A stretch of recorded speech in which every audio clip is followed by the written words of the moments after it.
Boardroom Blueprint. Boost your career with a board seat in 60 days.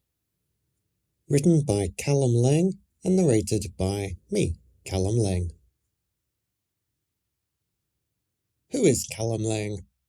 It was 3 a.m. in New York and the head of NASDAQ had been woken up to call and personally apologise for a critical mistake they had made on the day we were supposed to take our company public.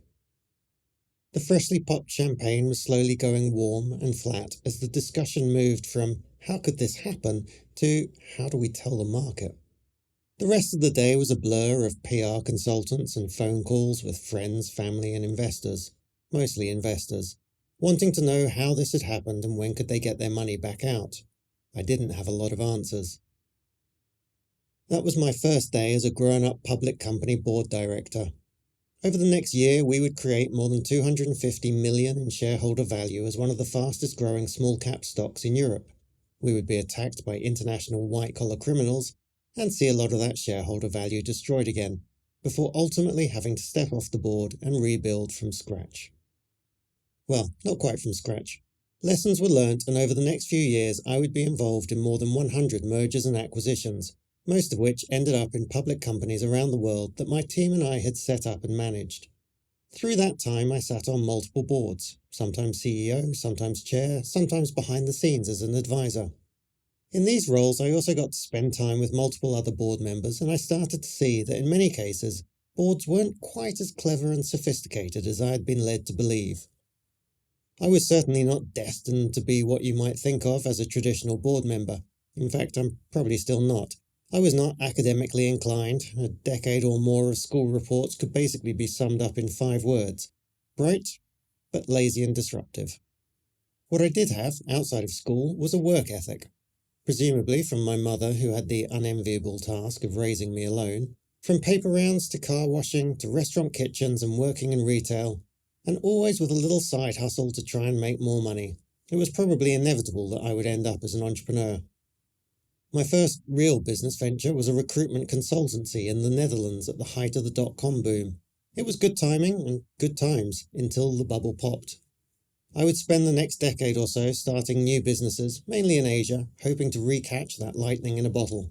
I had some success, but still a lot to learn. Recently, after more than 25 years of building companies as an entrepreneur and fascinated by the intersection of business and investors, I started to realize that there was a very exciting opportunity to help boards out by putting more non-traditional people on them. And I thought I would start with getting you a board seat. I wrote this book so that you could get your first board seat. If other people read it and apply the lessons too, that's fine. But I can assure you this book was definitely written with you in mind. Read it, take action, connect with me and tell me what board you've joined. I know you can do it. I know it can be the most consequential thing you ever do in your career. So don't let me down. Introduction. The night before the board meeting, you meet for dinner with the other board members, each one of them impressive figures within the business world. One of the newer members on the board, a successful entrepreneur who has just launched a new product to critical acclaim, comes across and thanks you for the introduction you made to an investor that backed her. You sit next to one of the few remaining original board members, the head of a family office who is the biggest investor in this company. Immediately they mention to you that they have an idea about potentially buying another company that you sit on the board of and would like to feel you out on that idea. You hear them out as you enjoy the delicious starters, waiting for the all-important number that would determine whether or not you'll be presenting this proposal to the CEO. When the number comes, you politely explain that whilst the idea makes a lot of sense, the commercials would need a fresh look before you could pass it on. As the other board members catch up and share stories, eventually the sub-discussions die down and the table begins to discuss tomorrow's board meeting. Fortunately, most items on the agenda are not too contentious. The company is delivering results and the new CEO appears to be getting the job done. Of the 8 items on the agenda tomorrow, only one causes any disagreement. You've spoken to all the directors individually in the past week and you know each side's arguments and you know this particular issue is not going to be solved before dessert comes. So you allow yourself to zone out of the conversation and reflect on the journey that got you here. A recent business profile in an industry magazine had waxed lyrical about how you had always had leadership within you, but that in recent years you had come from nowhere to be rubbing shoulders with some of the biggest captains of industry and most influential investors in the country. The report wasn't wrong.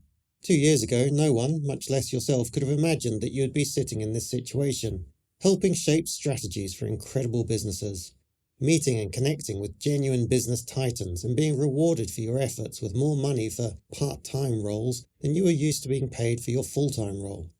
Plus, in the past year, you'd been involved in a deal that had resulted in you earning significant shareholdings in the company.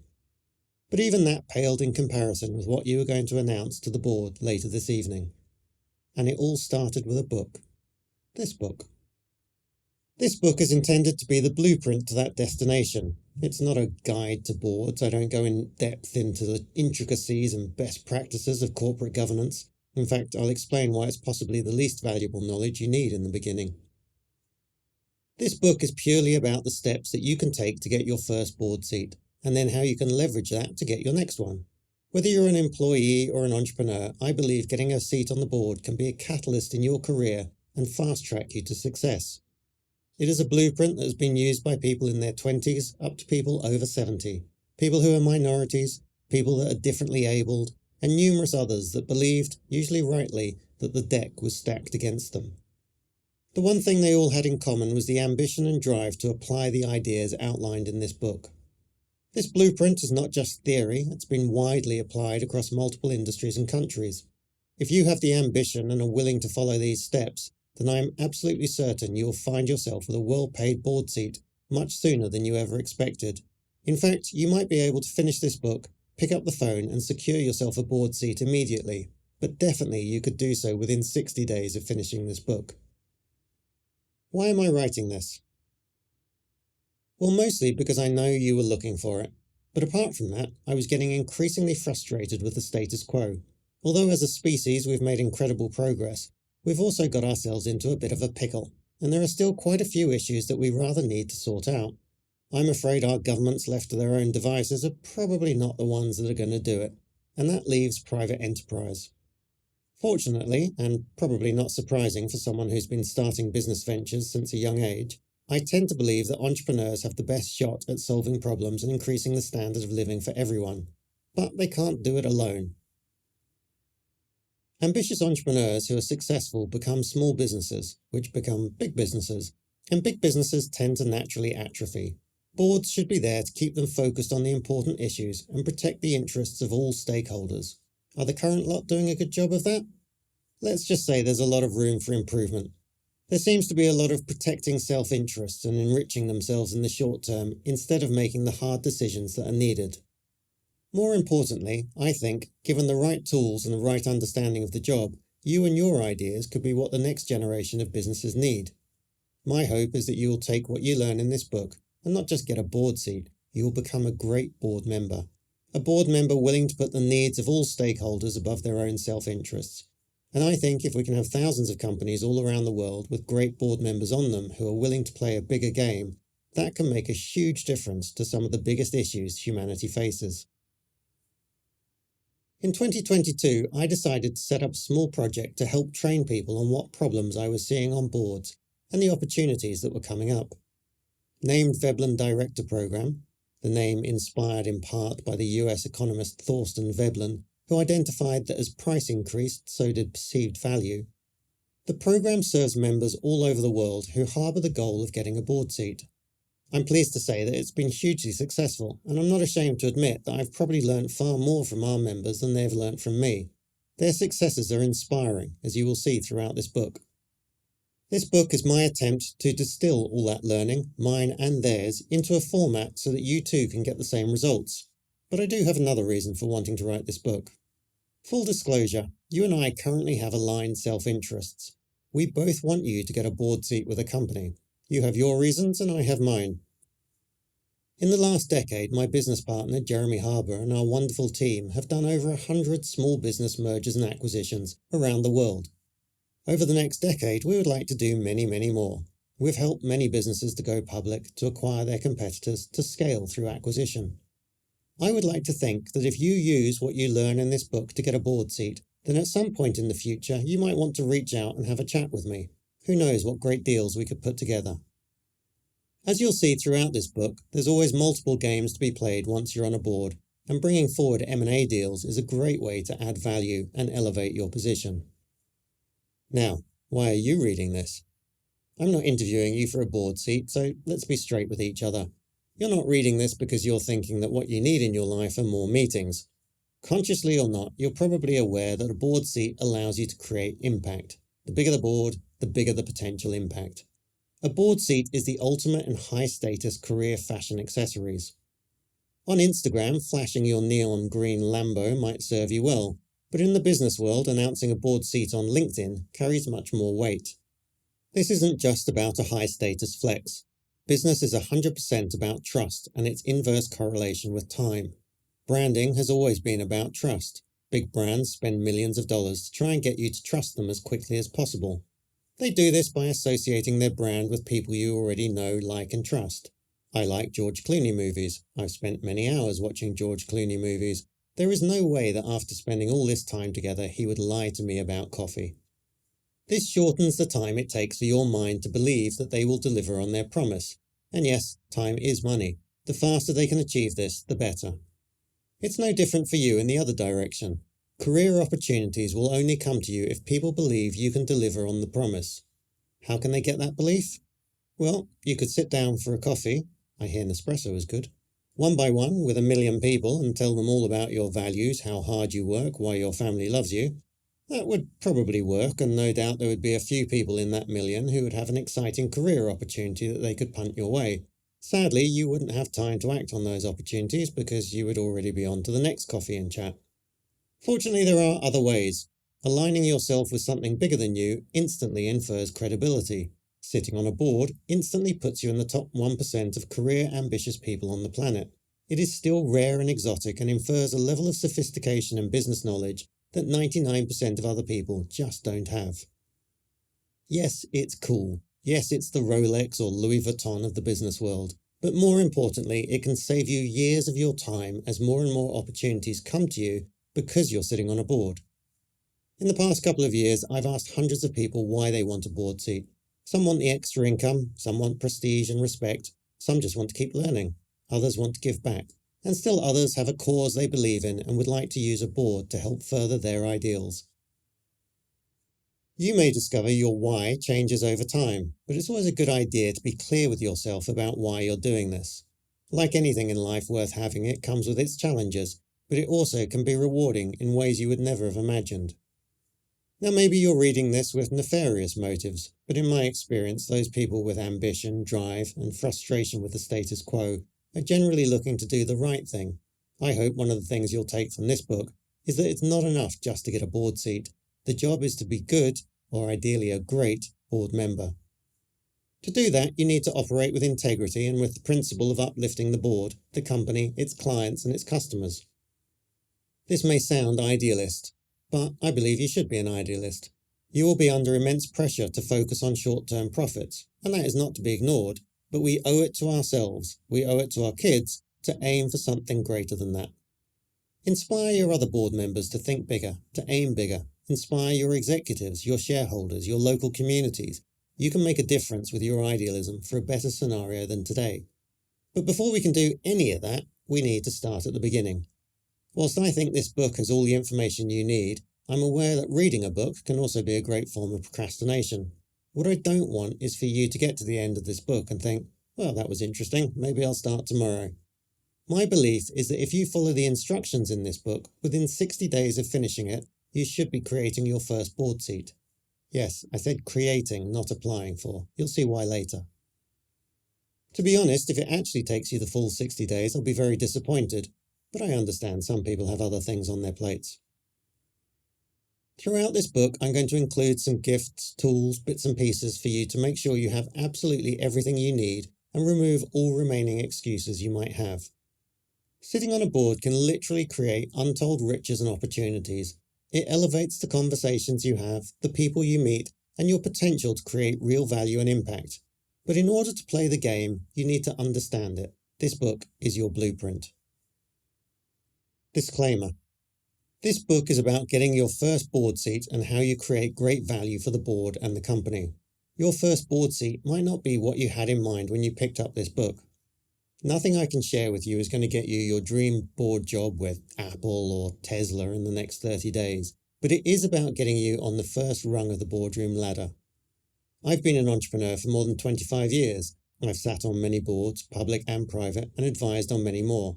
I don't claim to be an expert on the intricacies of board governance, but I do know a few things about how you can use the system to your advantage to get your first board seat. The insights I offer will hopefully shed some light into the closed-off world of boards and the most reliable method I've found for you to enter them. Sections. This book is divided into 3 sections. The 3 sections are great people, great companies, and great investors. In each section, I'll leave you with the 5 components that you need to apply to get best results. 5 components that you need to repeat at each stage of your journey. In the last section, I'll talk about where the real financial rewards and influence come from. As I mentioned, I am not an authority on what happens on the boards of the biggest companies in the world, but I do know exactly how you can start your board career, and throughout this book, I'm going to share several stories and case studies. You will hear from people who have followed this method to get incredible board seats. The insights I share come from 25 years of working in small business, a decade in the capital markets, and more importantly, a unique shift that has happened in finance, which has opened a doorway that didn't used to exist. A disruption to a system of boards that hasn't evolved much in over 100 years. A disruption that everyone can see, but very few people have yet realised the opportunity it presents. A disruption that is your opportunity to get your first board seat. A final word of caution. I'm nearly 50 years old. I've had a fair amount of success as an entrepreneur and investor, and much of that has come from looking at things in a different way. There will be certain ideas I share in this book that will likely challenge ideas and beliefs that you have become comfortable with. You don't need to agree with everything I say, but I would encourage you to have an open mind to them. As you will see, I don't share them without sharing the experiences that have led to the ideas, and also you'll see countless examples of people following the ideas and getting the results. Ultimately, I would like to hope that you will follow these ideas, join one or more boards, and leverage those positions to have a more positive impact on the world. If, between us, we can connect a lot of great people, great companies, and great investors, I believe we'd do a lot of good in the world, and have a lot of fun doing it. How to use this book. In the Veblen program, I see people come in and take very different approaches to getting a board seat. Therefore, I expect you might choose different paths through this book. I have tried to cover everything that you need to know in this book to get your first board seat, add incredible value to that board, and then leverage that to get a bigger board seat if you choose. For some people, they will read this book once, one idea will suddenly click, they will pick up the phone and get going immediately on their board journey. For others, they will read or listen to this book, take notes, scribble in the margins, digital or otherwise, then read it again. They will really need to try and understand every nuance before they take action. Neither approach is wrong, but hopefully you picked up this book because you wanted a board seat, not because you wanted to become an authority on how to get a board seat. So keep that in mind. This information is a blueprint, a guide to start and build your board career. It can give you the frameworks and language to use to make you an insider, but ultimately it's up to you to take action. Don't use needing to know more as an excuse to procrastinate. Are you ready? I believe you are, even if you don't. However, it's irrelevant whether you feel ready. As we'll see later, the time to take action is before you feel you're ready. At some point in your board career, someone is going to convene an emergency board meeting. You are going to have to drop everything to attend. You will be given some news, not normally of the good kind, and you will have hours to come to a decision that will potentially impact thousands of people's lives. You will not have anywhere near the information you would like, nor will you have the time to get it. The buck stops with you and your fellow directors, and no one is going to come in and save the day. How you act in these moments, how you maintain your cool and get the best out of the people around you despite the scrutiny and pressure, will define you. Reading a book isn't going to make you a great board member. Doing a program won't make you a great board member. You need to get out there and live it. You need to take action. You need to hold yourself accountable. Not to me, but to your future self. The you that's a few years out, sitting on a board, helping with strategy, growing businesses, creating jobs, connecting dots, and solving problems that need solving. That version of you needs you to read this book and take action. What is the one thing you can do after every chapter that will get you closer to that goal? What is the one thing you can do when you finish this book that will change the trajectory of your life forever? What is the one thing that future you will want you to do as soon as possible? I can show you the blueprint, but only you can build your board career. I am unashamedly a huge believer in the ability of entrepreneurs and businesses to affect positive change for the majority of the people on the planet. I'm not naive to the fact that left unfettered, companies can grow out of control, and those companies can end up being a net negative on the world as well. But this is where your chance to shine is. A good board member can help a company grow and positively impact people, but it should also be a moral compass and help those companies to make the right choice for all stakeholders, not just those impacted by profit. A board needs leaders willing to step up for what they believe. A board needs people with different backgrounds who will ask the hard questions. A board needs inquisitive minds. A board needs you. The Boardroom Blueprint. What is the Boardroom Blueprint? It's a multi-step path to getting a well-paid board seat. I believe that if you're ambitious, take on the responsibilities of a leader, and are willing to do the work, then regardless of your background and current experience, you can follow this path to that result. It might be quicker and easier for some than others, but I don't think it's unobtainable to anyone with ambition and curiosity. You will see in the case studies people from a wide range of ages, different races, genders, and with disabilities. You will have many preconceptions of what a board are. You may well have some preconceptions about why you would never be hired by a board. I hope to dispel those preconceptions. At its heart, the Boardroom Blueprint is about understanding the real problems that boards are facing so that we can position you as the solution to them. Over the years, I have had many applications from aspiring board members who thought that how they had spent their careers made them worthy candidates for a board seat. Sadly, because they had not taken the time to understand what it is that a board actually needs, they would be emphasizing skills and experiences they had which were irrelevant to the needs of a board. This is not surprising. Boards have certainly not gone out of their way to make it easy for people to understand what goes on in board meetings or how you ever become a board member. But until you get that understanding, you can't possibly sell yourself to boards as the solution that you need to be. The blueprint has a path to follow, but there are also 5 repeatable components that are critical at each step. These are ongoing components of your journey. Repeatable because at each step on the path you will need to repeat the actions that got you there in order to level up to the next position. The 5 components are: number 1, connections; number 2, knowledge; number 3, profile; number 4, value; and number 5, leverage. In each of the 3 sections of the book, we'll explore these in more detail to understand them through the different contexts of you, companies, and investors. Just for you. When you've finished reading, go and download the Veblen Board Pack. We've created this just for readers of this book as a special gift. It includes several exclusive video interviews with board experts on different topics. It includes your first 30-day guide on what to do when you join a board. It includes a couple of quizzes you can take and some more goodies totaling over $1,000. And you can find it at veblendirectors.com/boardpack. Section 1. Great people. Veblen mantra number 1 is get comfortable being uncomfortable. The journey starts with you. What do I know about you? Let me tell you about the people I work with every day on the Veblen Director Program, and let's see if you can relate to any of it. They are ambitious, and they are impatient for results. Sound familiar? They get frustrated that people that are dumber than them seem to be further along in their career journey. They want a board seat, even though at the beginning of their journey they're not entirely sure what that even means, but it sounds good and seems like it should be lucrative. They're definitely not afraid to do the hard work if they know what is required and the rewards are there. When the motivation is right, they're capable of focusing relentlessly to get that goal. However, they're also at that stage in their career where they don't want to work every hour under the sun to prove their worth.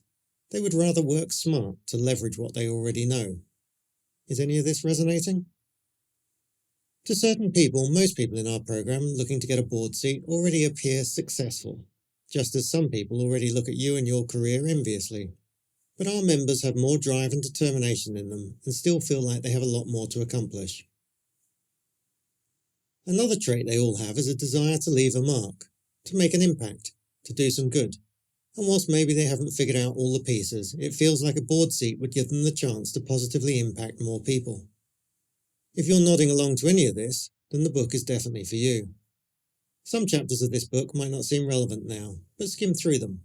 They're useful to understand, and you can come back to them as the situations arise in your board journey. Not only is this a blueprint to get boardroom success, everything I talk about are things that I've found very useful in other areas of life too. Boardroom Blueprint. Do you have what it takes, and is it worth it? Until you fully understand the problems boards face and how you might be able to help solve them, it's not unsurprising that you might question whether you have what it takes to be a good board member. Part of the problem we have is that because we have never sat on a board and Googling it doesn't really help, it's impossible to tell whether we would be any good.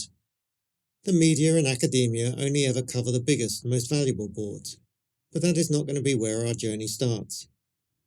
Consequently, I find that many people discuss board members with a disproportionate amount of respect and reverence.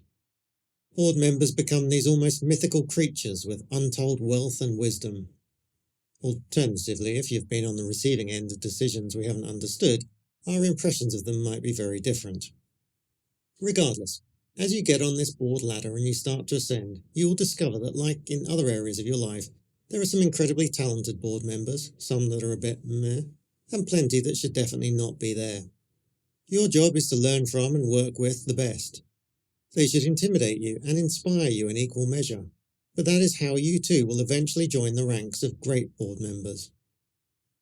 Right now you're just aspiring, and that's fine. You're at the beginning of your journey, and to become good takes time. But don't let it put you off. No one comes out of the womb as a talented board member. You have to earn your stripes. No, you don't need decades of board experiences, but you do have something else. You have your own unique experiences. You have your connections, and you have your desire to improve. There is no one else on the planet right now that has that unique combination.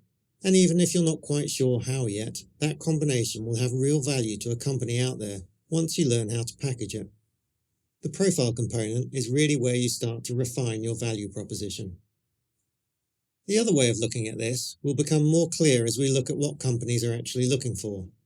Imagine yourself as a uniquely shaped piece of a puzzle.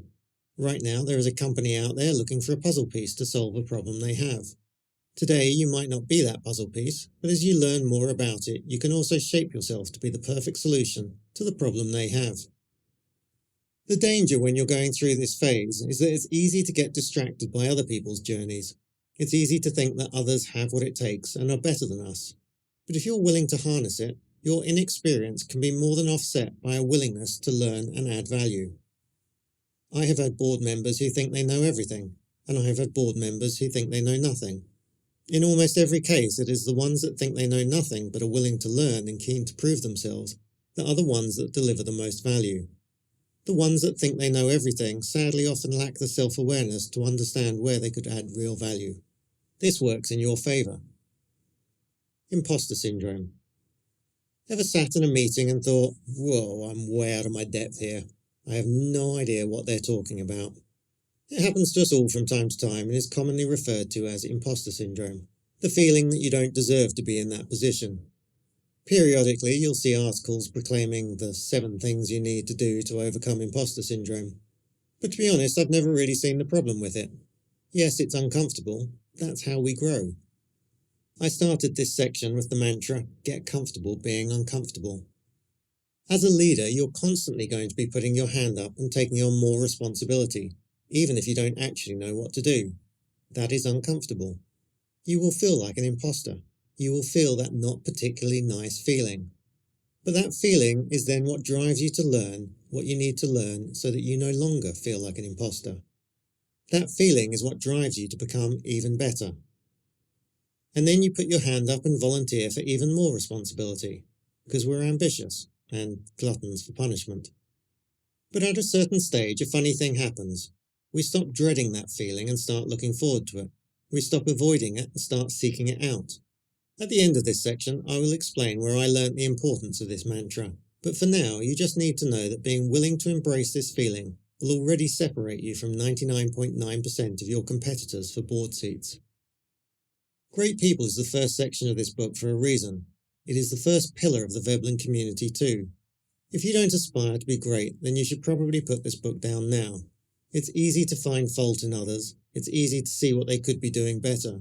But until we get comfortable acknowledging our own weaknesses and areas for growth, we're in no position to advise others.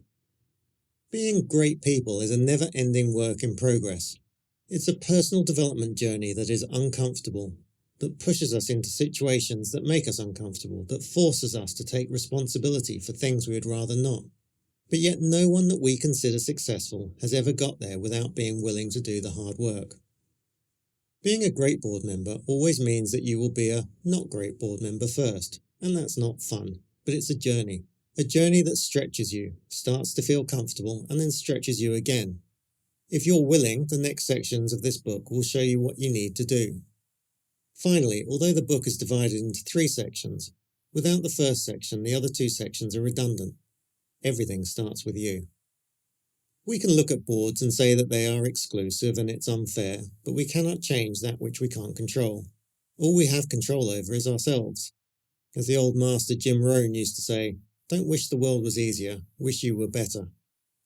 I don't know what your specific motivations are for joining a board, but as you go through your journey, you will meet lots of people that have been on boards for many years. Some of them will be amazing people, and if you find them, I encourage you to do whatever it takes to keep them close and learn as much from them as you can. However, many of them will be jaded and cynical. They either join boards for their own personal gain or have somehow lost their idealism for doing the right thing along the way. You may even find yourself on a board where every board member is like that. I would urge you with every fibre of my being to resist the urge to become like them. Operate with integrity and with the principle of uplifting the board, the company, its clients and its customers. You will attract more people like you, and that is how we all win. A note on wealth. Is being a board member a path to wealth? Well, it certainly doesn't hurt. However, whilst the public perception is often that board members are fat cats, I know plenty of board members that certainly wouldn't classify themselves as wealthy. A board seat offers multiple opportunities to create life-changing wealth, but only if you understand the game. In the Great Investors section of the book, I will delve more into how you can leverage your board seat to greater personal wealth. When I first entered this world, I was surprised to find that there are many board members who have failed to grasp the opportunities around them. But like any career move, you're not going to start at the top of the ladder being paid millions of dollars a year for your wisdom. You're going to start off sitting on some boards that don't pay anything, then boards that don't pay well, then pay quite well, then hopefully upwards from there. What you'll discover in the 3rd section of this book, Great Investors, is that much of the wealth you're going to create for yourself is not actually going to come from the salary you receive on the board, but from putting together deals behind the scenes. This is where the real wealth lies. However, to give you some context, your first paid board seat on a public company is likely to be in the region of $40,000 to $50,000 per year. That number goes up as the market cap, the value of the company, goes up.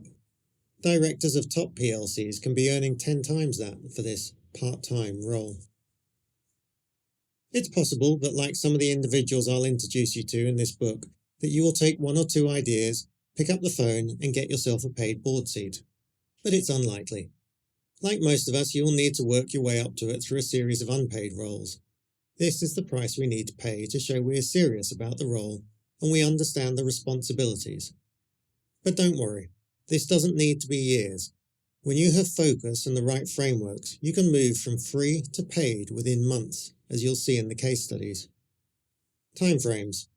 Everything we talk about in this book, including getting a well-paid board seat, can be achieved in under 12 months. But in all elements, you need to be thinking long-term. Part of being a great board member is being able to think long-term, to potentially sacrifice short-term gain for long-term success. This is part of thinking like an owner. A business owner doesn't take the profits from their first sale and waste it.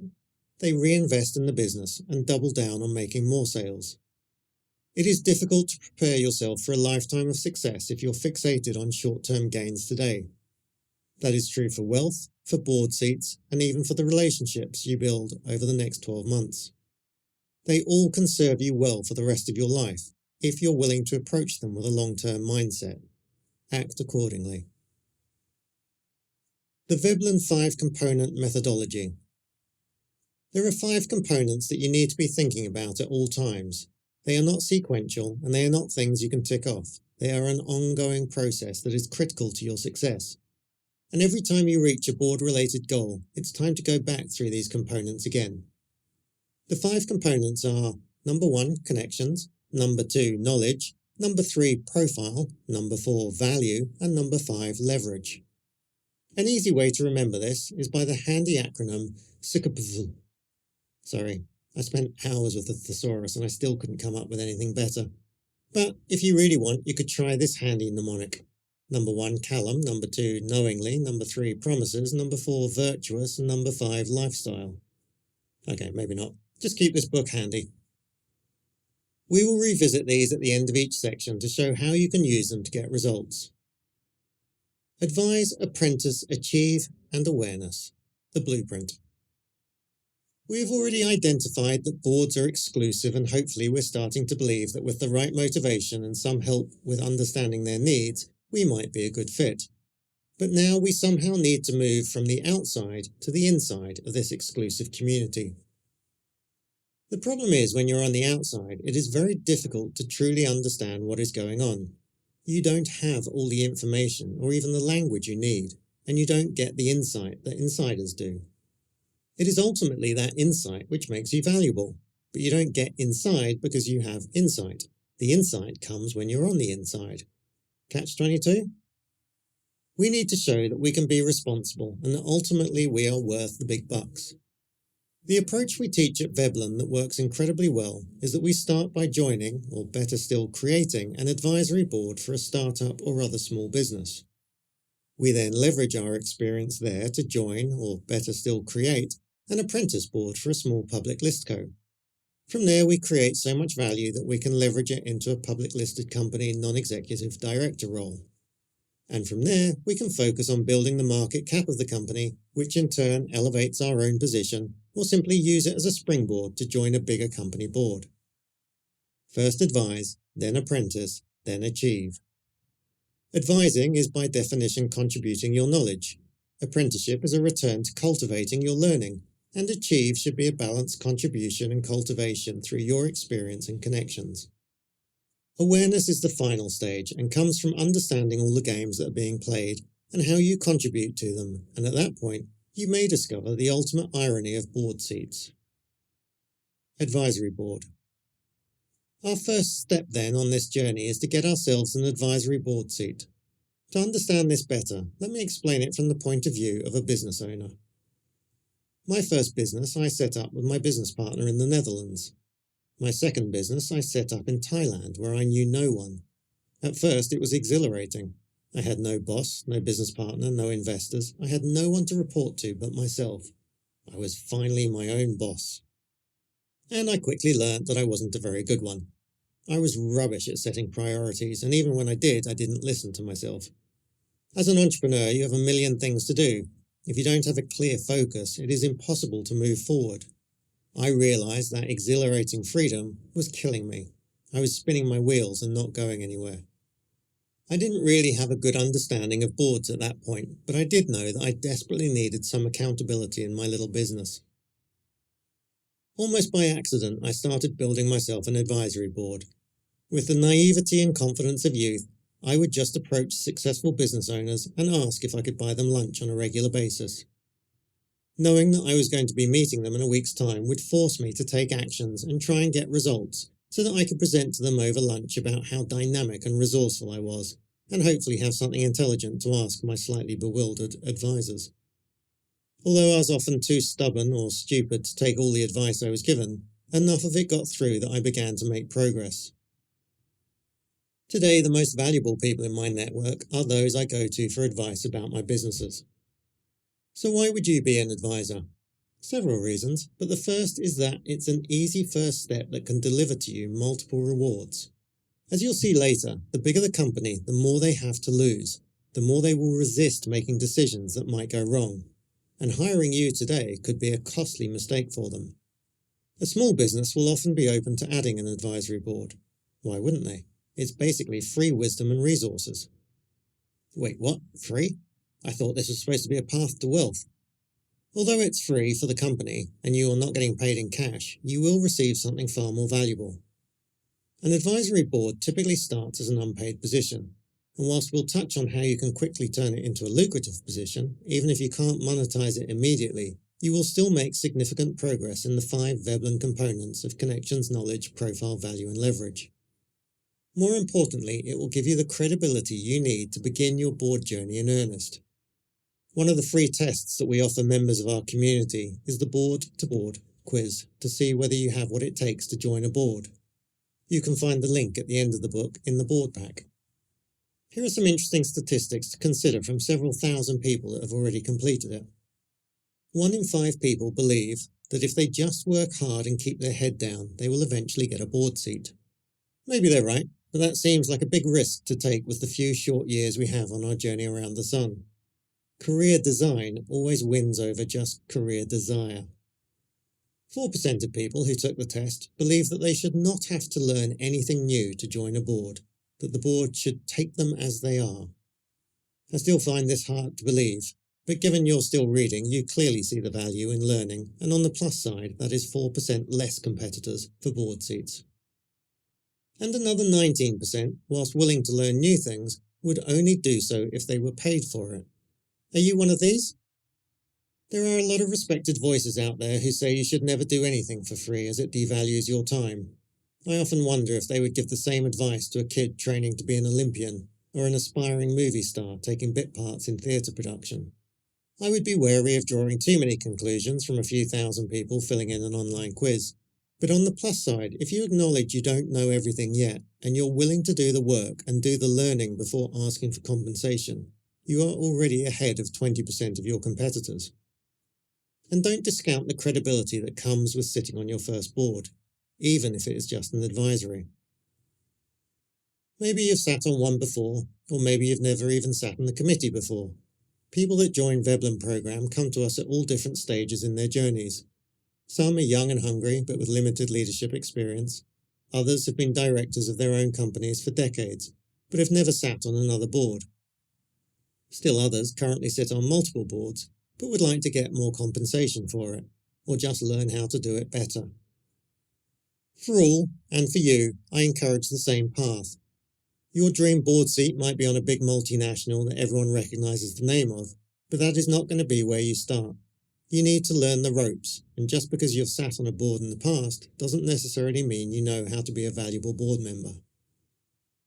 At its heart then, the blueprint is about getting in the door and giving us a chance to shine. It's about creating opportunities where currently there are none.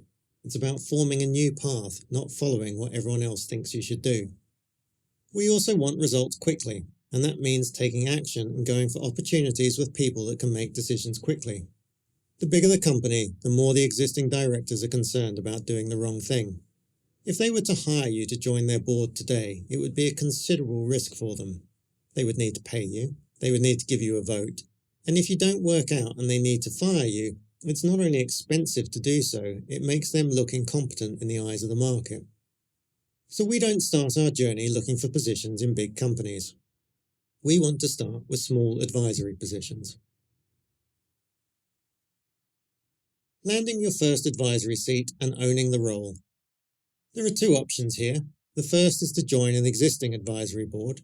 The second is to set up a brand new advisory board for a startup or small company. We're going to focus on the second option. We're going to set up an advisory board from scratch. There are multiple reasons why we want to do this and why you should be able to do this before you've even finished this book. The first thing you need to do is ignore the nagging doubt in your mind that you don't know how to do it. We'll come on to that shortly. You also need to remind yourself that when you're talking to the small business, you're not doing this for you, you're doing it for them. Now all you need to do is reach out to a small business. Knock on the door of a small company, a local cafe, a friend's startup. Reach out to a student entrepreneur. For this first advisory board, it really doesn't matter. Make contact and offer to build them an advisory board for a year that will cost them nothing. What is the risk for the business owner in this scenario? Nothing. It's all upside. They can even announce to potential clients, staff and partners that they now have an advisory board. This gives them credibility. Win-win. And I don't care how much is on your plate, you can definitely get a positive result within 60 days. So what is an advisory board? At this level, all we're actually talking about is you and your fellow advisors, more on them later, spending an hour a month talking to the founder strategically about their business over a coffee. That's it. But you get to tell people you've joined a board. They get to tell people they now have an advisory board. Worst case, they have to put up with some lousy advice from you. Best case, it completely changes the trajectory of their business. Low risk, high potential upside. And for you, it's the perfect start to your journey. Let's look at it through the lens of the Veblen 5 components. Number 1, connections. You'll build a much closer relationship with the founder, and founders are always useful people to know. As a founder, I admit I'm biased, but I'm also not wrong. We are useful people to know. Number 2, knowledge. This is likely the first time you've been able to look inside the workings of someone else's business and start to think about it holistically in terms of shareholder value. This is essential knowledge to develop in your board career path. Number 3, profile. The minute the decision maker says yes is the time to update your LinkedIn profile that you are now serving on the advisory board for XYZ company. This is important for letting people in your network know you are more than just a pretty face. And it sounds a lot better than updating your profile to say you're now having monthly coffee with some people to discuss business. Number 4, value. Whilst you might not be clear yet on how you can add value, that will come as you learn more about the business. Plus, I'm going to give you some great tips in the next section. Number 5, leverage. You can't leverage your first board seat until you have it. This is an excellent first step on your journey. Your job is to mine it for all the knowledge, contacts, and profile that you can. Just as an aside, if you're one of the many people who set up a LinkedIn profile years ago, forgot your password, set up another profile, only log in when you're looking for a new job, and think it's full of self-promoting morons, then I have bad news for you. LinkedIn, at the time of writing this book, at 2024, is the place to focus your time and effort on building your career profile. If you're not already, you need to be scheduling time to post on LinkedIn 3 times a week. We'll get into more in the profile section later, but be warned, you can't avoid it if you're serious about your career. But I don't know how to run an advisory board, and who are these other advisors? Good question. Being a person of great integrity and a first-class student of the Boardroom blueprint, you know you don't just want to be any advisor, you want to be a great board advisor. Of course, we all want to do a great job, but equally we need to remember, because this is a free position, the expectation the business owner likely has are probably pretty low. This is important because when people have high expectations, you can disappoint them. When people have low expectations, you can exceed them. And it is the over-delivery of value that, in time, will lead to well-paid positions. Low expectations or not, what do you know about advising a small business? The weird thing about advisory boards is that the best ones actually give very little advice. You can take the pressure off you and off the founder by insisting that although it is called an advisory board, you're going to keep it very informal. It's basically going to be a monthly chat over coffee. This can be virtual coffee, we are living in the future after all. In the first meeting, you're going to ask them to share with you their business, their challenges, their hopes and their dreams. After that, you're basically going to do the following. Number 1, you're going to coach. You're going to ask smart questions. Why are they doing things the way they are? If they were to start from scratch tomorrow, would they do it the same way? Why? Why not? Learning to coach takes time, but the better you become at asking questions, the better your advice becomes. Basically, because you help them arrive at their own decisions. A founder rarely gets a chance to talk candidly. To their clients and to their team, they must always be positively selling a vision. Your job is to offer them an environment where they can candidly open up to you. Number 2, accountability. Have you done X that you wanted to do? Why not? What needs to change? What will you have done by our next meeting that will have moved the business forward? One of the reasons that many people become entrepreneurs is that they don't like the constraints of working for someone else. However, like myself, once those constraints are removed, they find it difficult to focus. There are so many things they could be doing as an entrepreneur. They might push back on accountability at the beginning, but this can be the most valuable service you offer. Number 3, do no harm. Your words have power. The first 2 steps here have nothing to do with your career background and everything to do with genuine curiosity and a desire to help. Where I see people go wrong and it is often done with all the right intentions, is to try and offer their own experience in the wrong context. For example, an HR manager of a big company decides to join the board of advisors for a small startup. In their day job, they know how important it is to have a robust HR policy, and so, in an effort to help, they offer to help the startup build something similar. The startup founder, not knowing any better and not wanting to offend their advisor, goes along with this, and wastes valuable time and resources building something that no company needs until it's significantly bigger. Do no harm is a reminder that your advice, whilst well-intentioned, might be dangerous at the wrong time and place. Coaching and accountability can get you a long way with minimal risk to the company you're trying to help. And all it takes is some smart questions and a desire to learn and help. The power of your words. I was at the back of an event once, standing chatting to one of the other speakers, a close friend of mine, Dan. He was an accomplished entrepreneur and I had known him well for about a decade at that point. We were discussing the latest media sensation in small business at the time, which was Groupon. For those of you who don't remember, Groupon was a time-limited coupon that you could buy for local small businesses that would give you incredible value and drive footfall for local businesses. The results in the beginning were amazing, and soon copycat versions of the company were popping up in every major city in the world. An audience member, seeing Dan and I chatting at the back of the event, came and injected himself into the conversation and proceeded to pitch us to invest in his version of Groupon. Except it was very clear from his pitch he had no background in business, didn't understand why Groupon worked, and his main selling point was removing the scarcity factor, time or volume, which basically just meant he was selling vouchers. Whilst not the worst pitch I ever heard, it was certainly top 5. As I tried to digest his pitch and figure out which flawed part of his plan I should try and correct first, Dan said to him, "Wow, that sounds amazing. What a great idea. Unfortunately, it's not for me, but I wish you all the very best." And with that, he walked off, leaving me dumbfounded and this budding entrepreneur more excited than ever. There are some important lessons here for when you're dealing with entrepreneurs. Firstly, and most importantly, you don't know the future. Nobody does. There are some truly ridiculous products that have made gazillions for their founders. When I first heard about Twitter, conventional wisdom was that a blog should be up to 2,000 words long. At 140 characters, a micro-blogging site was never going to take off. And if you think that was crazy, wait till you hear about the guys that wanted you to rent out your sofa or spare room to a complete stranger. Airbnb? In both cases, I was so far wrong it's embarrassing to own up to now, but a useful reminder that we don't pick winners, the market does. Secondly, pick your time and place. My friend knew that this was a lousy pitch, but where many of us would have been tempted to explain to the young entrepreneur everything that was wrong with his idea, Dan saw it differently. He had 2 choices: leave the person feeling better about themselves, or leave the person feeling worse about themselves. He chose the former. It cost him no time or effort, and he made or retained a raving fan.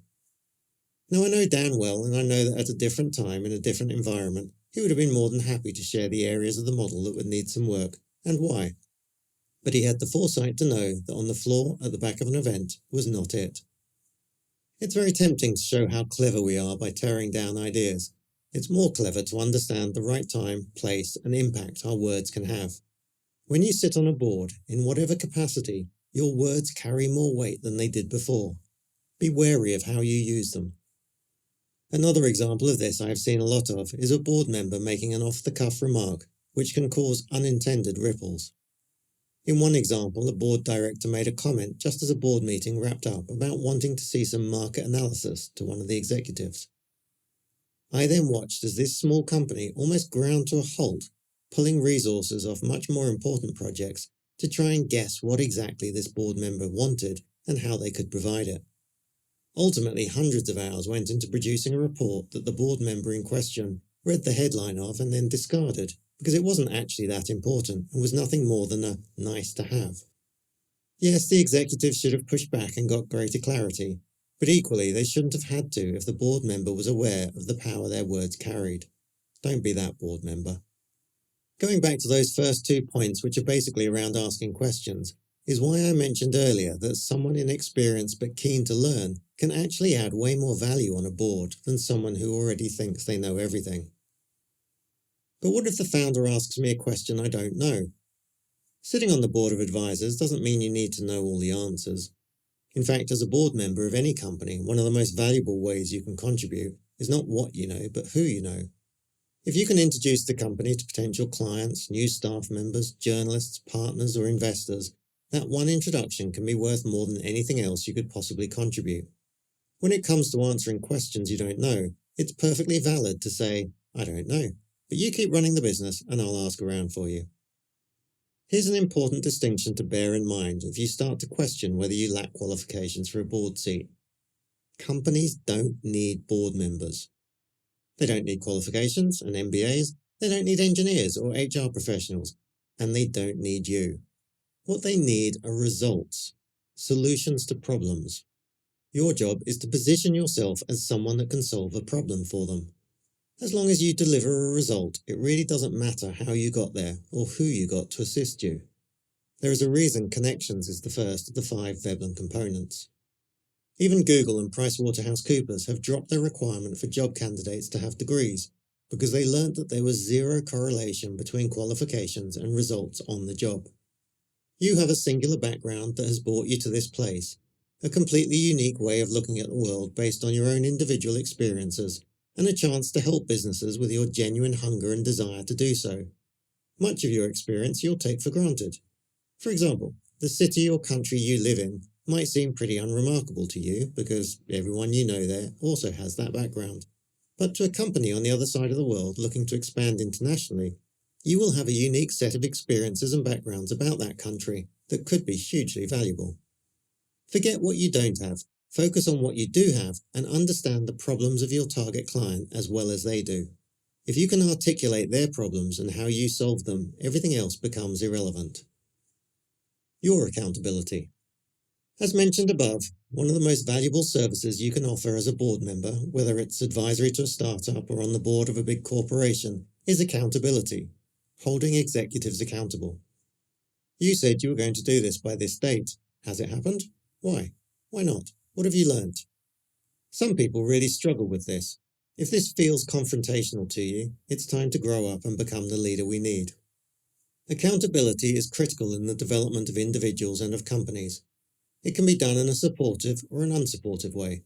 I hope you will choose the former. In my experience, it gets better results, but accountability needs to be done. What about you? Who's holding you accountable to your goals? In the Veblen community, we put people into accountability groups who meet every week to talk through where they are on their board journey, what are their goals, what actions are they taking, and what results are they getting. These groups, when they work well, are an incredible resource that create lifelong friends and allies. But you don't need 8 to 10 people. You can achieve most of the same results by finding yourself an accountability buddy. Someone on the same journey as you that you can check in with on a weekly basis, and just get used to asking each other the hard questions. Remember, you need to get comfortable being uncomfortable. This is such an important topic that in the board pack at the back of this book, I've unlocked a video from the Veblen program with Darren Finkelstein, one of the world's leading accountability coaches. Paid to advise? Remember that the reason that we're doing this is so that we can update our profiles, learn some things, and leverage it to a paid board seat in the future. However, the goal is that we have people offering us paid board seats. Your objective in your first year on an advisory board is to add so much value in your role that when you start talking about leaving and joining another company board, the founder will pay you to stay. If this is your first ever board role, then that is definitely the route I would take. Start for free, create great value, negotiate for pay after you have demonstrated that value. If you can do that sooner than 1 year, then that is even better. But a board advisory doesn't always need to be pro bono from day one. In fact, it can be hugely lucrative if you leverage it correctly. One of our Veblen members, Dr. Keith Cantor, who's an experienced entrepreneur, joined our program and within 3 months had joined the board of 3 young companies.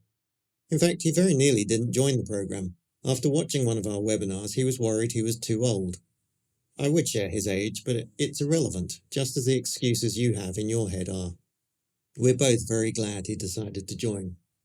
Keith took the time to get to know each company, spoke at length to the founders, and then in each case he made a targeted proposal very early on in the relationship. He knew that he had the contacts and the knowledge that could seriously transform these businesses. He also knew how valuable that is. In each case, he proposed to the founder, that if he could help that business to hit a particular revenue or investment target by a specific date, that he would earn either a slice of the revenue and/or equity in the company. In all three cases, the founders were only too thrilled to agree, and the deals had been done. In each case, Keith knew he had the contacts and know-how to make the difference, and ultimately those deals are likely to be worth hundreds of thousands of dollars, potentially millions. If you know that you can make an introduction or bring in investment capital or revenue, then you can absolutely negotiate a slice of that as part of your compensation. The other advantage of setting up an advisory board is that you don't do it on your own. You offer to bring in 3 or 4 other people to help with this. Firstly, this is great and a flattering way to reach out to interesting people. I'm starting an advisory board for a cool small business. Would you like to join? Low commitment, just a virtual coffee once a month with the business owner. Secondly, this opportunity you've just provided for other advisors is not only a great way to build a relationship with them, but also means you'll be one of the first people they think of if they get invited onto some other boards. It's a great way to build deep connections. And finally, one of the most powerful aspects of joining an advisory board is updating your LinkedIn profile to let people know. Up until this point, your network probably has a very limited view of what you do. When they suddenly see that you are now sitting on a board, it will force them to reevaluate how they see you, and can often lead to other opportunities suddenly coming to you from people who didn't know you were interested in this kind of personal growth. Do not underestimate the value of your LinkedIn profile. Follow these steps, update your profile, and things will start to happen. If you're brand new to LinkedIn and have 0 connections, update your profile and then share with your contacts on Facebook, Instagram, WhatsApp groups, or even in your email signature. Now is not the time to be shy. Remember, we're trying to build trust and shortcut time to opportunities. To finish this section, let's come back to Dr. Keith. So focused is he on adding value that he decided to do a weekly post on LinkedIn sharing what he was doing in the hope it might inspire or encourage others to do more. About 4 months into his journey, the head of HR at one of the biggest companies in the world reached out to him. She had seen his posts, loved his approach, and wanted to talk to him about sitting on the board of an S&P 500 company. Excited, Keith spoke to them and learned that the role was not the main board but a secondary board. Big companies often have secondary boards to serve different purposes. After chatting further, they were willing to offer Keith a role on this board for $168,000 a year. Not bad for a gent that 4 months ago wasn't sitting on any boards and was wondering if he was too old. What did he do? He turned it down. He was having too much fun and had too much potential upside with the small companies he was working with. A great example of the opportunities that can come your way within months of joining your first advisory board. We will discuss the next step up board apprentice program in the Great Companies section. Stay the course. Earlier on, we discussed how important it is to be thinking long term. This is really critical as a board member, even an advisory board member. Another thread of personal development can teach us a lot in this area. Toastmasters is a fantastic organisation dedicated to teaching people the art of public speaking and leadership. More than 20 years ago, when I attended, the first 10 modules of the program were designed to get you to the stage of competent Toastmaster, i.e. someone that can do a best man speech without vomiting, or could handle themselves in a business presentation without forgetting their own name. 2 traits I was very guilty of when I first joined the organisation. Each of those first modules is around the basics of giving a speech and are very much focused on the speaker themselves. How do you structure a speech? Where should you look? Where do your hands go? Unfortunately for the world, most people who join Toastmasters and reach competent level never go further in their studies and went out in the world believing they were good speakers. If they had stayed, they would have learnt that actually a great speaker is not determined by the speaker, but by the audience.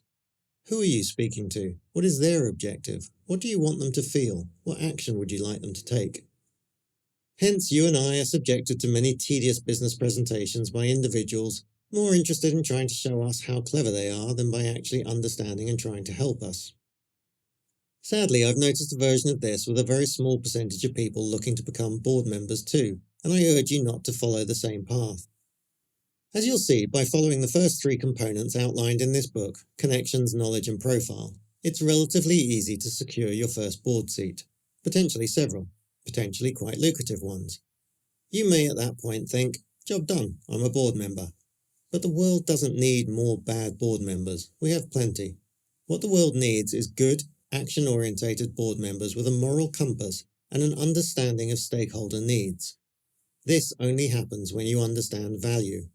What is shareholder value? What other stakeholder values do I need to consider? Without truly understanding value, you can never move to leverage. Leverage is the next level up. It is both where you can transform your personal wealth, but it's also where you can start to make a real difference for the businesses you're working with and the causes you believe in. Sadly, you can't be a great board member until you've been a bad board member, but that doesn't mean you need to stay a bad board member for longer than necessary. Stay the course and learn about value and leverage. That is really where the real rewards lie. Ditching entitlement, the owner's manifesto for board and life success. Consumers feel entitled.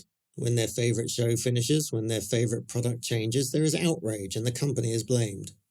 Employees go from feeling grateful and excited about a new job to quickly feeling like they're owed this job, and if it's taken away, then the company owners are in the wrong. Company owners also make this mistake. They believe customers need their product, are brand loyal, but they quickly have this belief challenged when a cheaper, better competitor comes along. And investors can also fall into this trap of believing because they have invested in a company, the value of those shares should only go up. Clearly, not all of the players in this ecosystem can be right. An entitled mindset quickly moves to a victim mindset, and whilst that might make people feel smugly sorry for themselves for a while, it doesn't actually move you forward. Part of getting ahead in this game is going to be thinking about things in a different way. Thinking like an owner. Thinking, and more importantly, acting like an owner, is a critical mindset you're going to need to develop as a board member. Sadly, you'll find that many people around you will not. They will quickly default to victim, looking to absolve themselves of responsibility and find someone to blame. A key part of leadership is being willing to take ownership, not just for your own issues, but for others too. Employees will blame you when times are tough. Shareholders will blame you when the stock goes down. The media will criticise you because of something someone else on the board does. It's not fair, it doesn't feel good, but if you want to be a great board member, you cannot default to blaming others and playing the victim. You want the rewards, you need to be willing to accept some blows below the belt. Although you may be an unpaid advisor at this point, you still need to think like an owner. You also need to remember that each position you take is just a stepping stone to a bigger opportunity. It's a great way to gain some knowledge about the company, the industry, entrepreneurship, etc., etc. It's a great way to make new connections, and it's a great way to build profile. You also need to be aware of some of the challenges that come with the role. Why do you think this company offered you the role? The truth is that the founder is likely using you. They have their own hopes, dreams, and goals just as you do, and right now you're an opportunity to help them get there faster. Of course they're going to try and maximize this. Of course they're going to test the boundaries of what you can do for them. And if you were shareholders in their company, you would expect them to do just that. To them, you're just an additional resource. Obviously, the better a job you do for them, the more value you provide, the more you should also get out of it. But remember, it is up to you to leverage this position, not them. It is up to you to manage your time and expectations, not them. If you find that you're giving up too much of your time, talk to them and scale back. If you find you're not being utilised enough, talk to them and explain what more you could be doing. Either way, it's on you. If you find yourself blaming the company for asking too much or not asking enough, you've missed the point of this exercise. And remember to have fun. This is a game. If a free advisory role to a startup is stressing you out, you're going to find it very hard to play the bigger games. Nobody said success was easy. Which brings us to Ralph White. Ralph is a small business owner in the US. He joined the Veblen community and then joined the apprentice board of a small European listed company. He then secured a paid board seat in the US of a major sports and entertainment listed company. All of this was within 9 months. Ralph generously shares his knowledge on advisory boards in LinkedIn webinars. Deeper dive, Ralph White from sales to strategic governance. Ralph's career spans from sales to board roles, beginning in Memphis and continuing in Atlanta. He has diverse sales experience, including selling long-distance services and vacuum cleaners. Ralph is currently the training director at Elevon, part of a US bank, and co-owns a coffee shop with his wife. He's interested in AI applications in business and has transitioned to board positions, starting with a state charter school board and joining the Private Directors Association. Ralph's journey is characterized by continuous learning and seizing diverse opportunities. Ralph's first board position was a state charter school board. Here he dove into learning about finance and governance. He believes his involvement was a masterclass in boardroom dynamics, where he worked out the distinction between board work and executive responsibilities. His pursuit of board knowledge led him to the Private Directors Association, where they offered education as part of their program. He strategically sold some stocks to fund this opportunity, demonstrating his commitment to growth. Here, Ralph actively engaged in mock board scenarios, absorbing insights on enhancing shareholder value and strategic oversight. I learned a lot from the mock board scenarios. Then Callum reached out and told me that he was starting the board thing for public boards and asked me if I'd be interested. I was like, hell yeah, and jumped on the opportunity. I invested in myself. Ralph secured his first paid board position with United Express through a connection he made in the Private Directors Association. This opportunity came about as a result of the network and relationships he developed while being part of the association. Ralph's proactive approach to networking and his dedication to learning and participating in mock board scenarios played a crucial role in him landing this significant position. This offered him the opportunity to apply his knowledge and skills at a higher level, focusing on enhancing shareholder value and strategic oversight.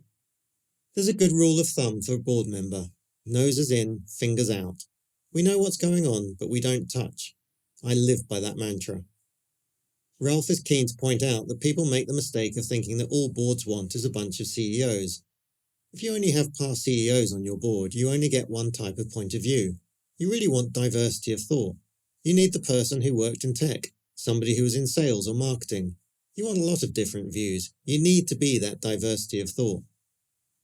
Ralph is particularly interested in finding board positions in small to medium-sized companies where he can make a meaningful impact with his expertise and leadership skills, aiming to leverage his diverse background for more significant impact.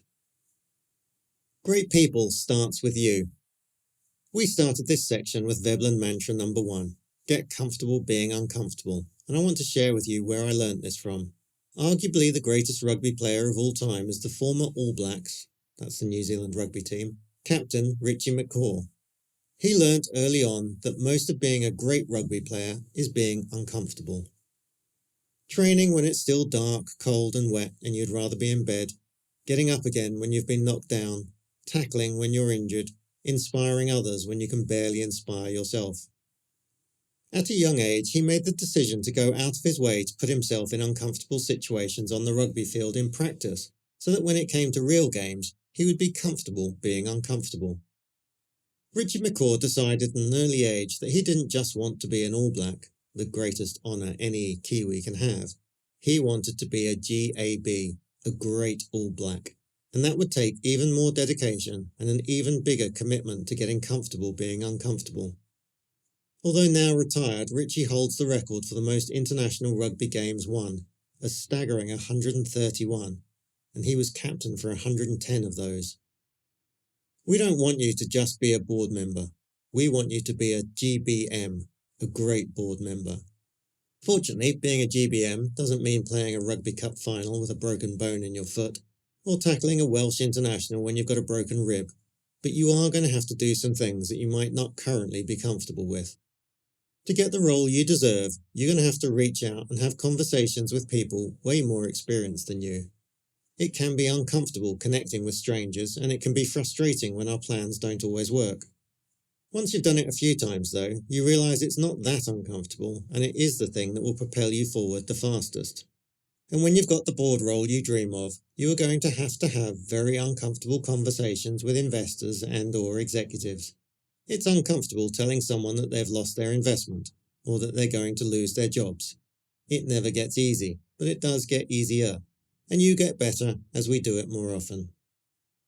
As you've seen, the Boardroom Blueprint is basically a Trojan horse to get you into the inner circle, to get you started on your boardroom career by de-risking it for the decision maker, the business owner in this case, and putting yourself in a situation where you can actually deliver real value and actually be evaluated on merit.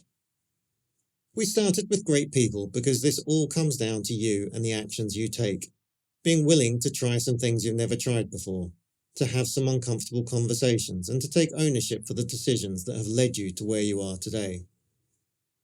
5 components for great people. Veblen mantra number 1. Get comfortable being uncomfortable. To end this section, let's look at the 5 components needed as we get started. These are very much the entry level. We'll look at more advanced strategies as we go through the book. Number 1. Connections. There is no escaping this. You need to get deliberate about connecting with people you have never connected with before. The 3 types of people you need to start connecting with are investors, board members, and entrepreneurs.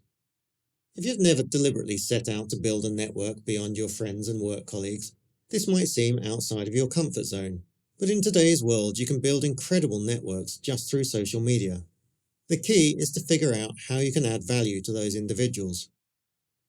If it's a topic you're interested in, I cover building and monetizing networks in depth in my first book, Progressive Partnerships. However, let's stick to one book at a time for now. Whilst there is no substitute for meeting people in person, we want to be thinking bigger than just the people that live near us. The absolute easiest way to get started on your connections is to go to LinkedIn. Make sure your profile looks professional. If you subscribe to my YouTube channel, you'll see I occasionally do profile teardowns of our Veblen members, which should give you a good start. But have a profile and a relevant banner image. Make sure you update your info section to sound like you're interested in board-related topics. Start following active investors, directors, and entrepreneurs. Do a search for these terms, see who's posted recently, and go and like or comment on their posts. For obvious reasons, keep it positive. You're trying to start a relationship. Start posting. When you comment on a target's post, it's likely that they will check your profile to make sure you're not a weirdo. They will scan your profile, and then they will look to see what you've most recently posted about. My suggestion is that you post 2 to 3 times a week related to board topics of interest. The Veblen LinkedIn page drops 2 to 3 bits of content a day that you can use for exactly these purposes. Finally, in the board pack freebies at the back, I'm going to include a video from one of our incredible members, Miranda, on how she used LinkedIn to find unlimited supply of companies wanting board advisors. Remember, you are offering to help the business by providing a board of advisors. You're not asking them for anything. A note on LinkedIn. At the time of writing, 2024, LinkedIn is the place to build your professional profile and connections. I realise that by referencing it, it will date this book, and by the time you read it, there may well be other platforms that serve the purpose better. The key ideas all remain the same and are, I believe, fairly timeless, so feel free to substitute LinkedIn with whatever AI-generated flying robot platform provides you access to connections and profile building in the future. Number 2. Knowledge. There is an assumption that to be a good board director, you need to be a fountain of wisdom, an all-seeing oracle that can share the correct course of action at all times. We assume that someone who has sat on boards for many years must have such wisdom. Of course, it's great to have someone with lots of experience, but with that comes a danger that they believe they know everything and no longer need to learn. Many applicants to boards I've sat on spent more time trying to impress me with what they know than actually learning about the problems that I needed solving. Here's an interesting statistic for you.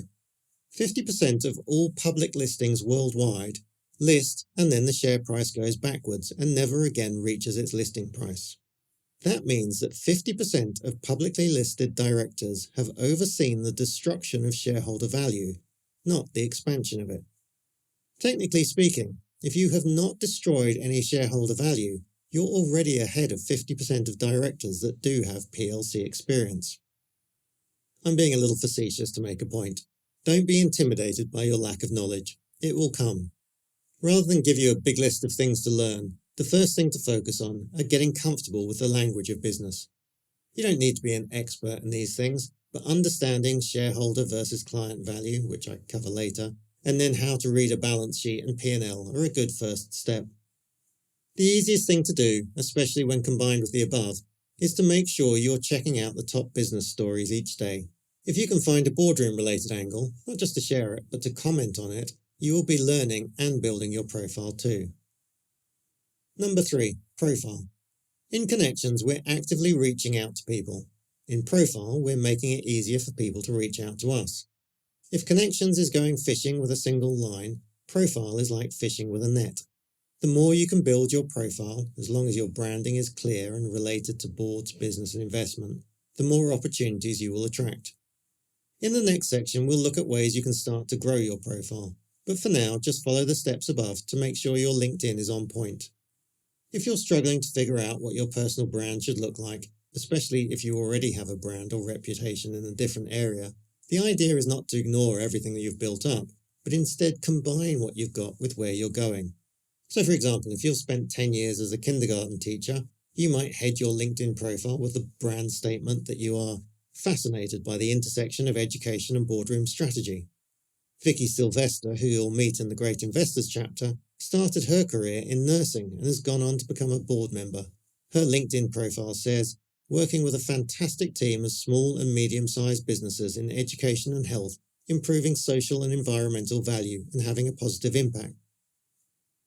The idea is that this is an intersection where your value lies and makes it easy for an existing board member to know whether they should connect with you or not. One thing to note, we are all multi-dimensional, multi-talented people with lots of different skills and talents. However, the human mind can only process one or two things easily. Hence, you need to articulate your intersection and try and keep at least 80% of your content related to that. At this point in our profile journey, we just need a LinkedIn profile that clearly defines who we are and what value we could bring. As an aside, the first 3 of the 5 components all relate to you getting a board seat. As you're hopefully beginning to see, actually getting your first board seat isn't that difficult, but it's what you do next that will really determine your ultimate success in this journey. Number 4, value. Yay, you've arrived. You've got a board seat. Even if it's an unpaid advisory board seat, this is still a big deal. Congratulations. Now what? You've got lots to learn, but also you want to start delivering value as soon as possible, because ultimately it's the value that you'll get paid for. How you add value will be largely determined by your experience, your connections, and your effort. The low-hanging fruit to start with is to follow the guide on asking questions and holding them accountable, and then start looking at your connections for who you could introduce them to. Potential clients, potential investors, other advisors. Become their cheerleader on social.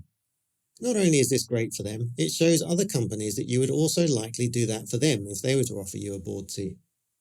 If you're thinking you don't need to put in the effort because you're not being financially rewarded, you're missing the point. You get financially rewarded because you deliver value. Strikers on football teams get paid because they score goals, but they can't score goals unless they're on the pitch. You are now on the pitch. Don't waste this opportunity. It's a privilege, and if you don't want it, there are a long line of ambitious people behind you, boots laced up, waiting for their turn in the spotlight. If you join a board and then don't show up to meetings or show up late or disinterested, you're draining energy from the company. If you join a board and don't respond promptly to communications from your chair and other directors, or requests for assistance from the company, you're not just letting down the company, you're severely damaging your reputation from the exact people who can and will help you most in the future. You're on the pitch, go to work, go score some goals. Number 5, leverage. One of the key ideas is that no position you take is the final one. It is merely a stepping stone to the next opportunity. That doesn't necessarily mean a stepping stone into a new business. It could be that joining a startup is just a stepping stone into helping that company become a large company, or maybe even go public. The point is that you need to immediately be thinking about the next steps. The first thing you will do is go back through the 5 components. You should notice that certain connections now become easier with board member in your title. You should also notice that it's easier to reach out to other companies about potentially setting up an advisory board for them. Now you're already on one. Just because you have got your first board seat, now is not the time to rest on your laurels. It is the time to think bigger and leverage what you have already achieved.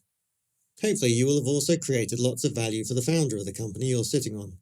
Once you feel like you've created enough value, it's normally a good time to have a conversation with them about whether it's better to stay as an advisory board or move to a more permanent relationship as an actual board member. If you've created enough value, the founder should want to make you permanent. But if you're going to take responsibilities of an actual director, you will of course need to be compensated for it. Note, the number of boards you can realistically serve on and still add value is limited by the amount of time you have.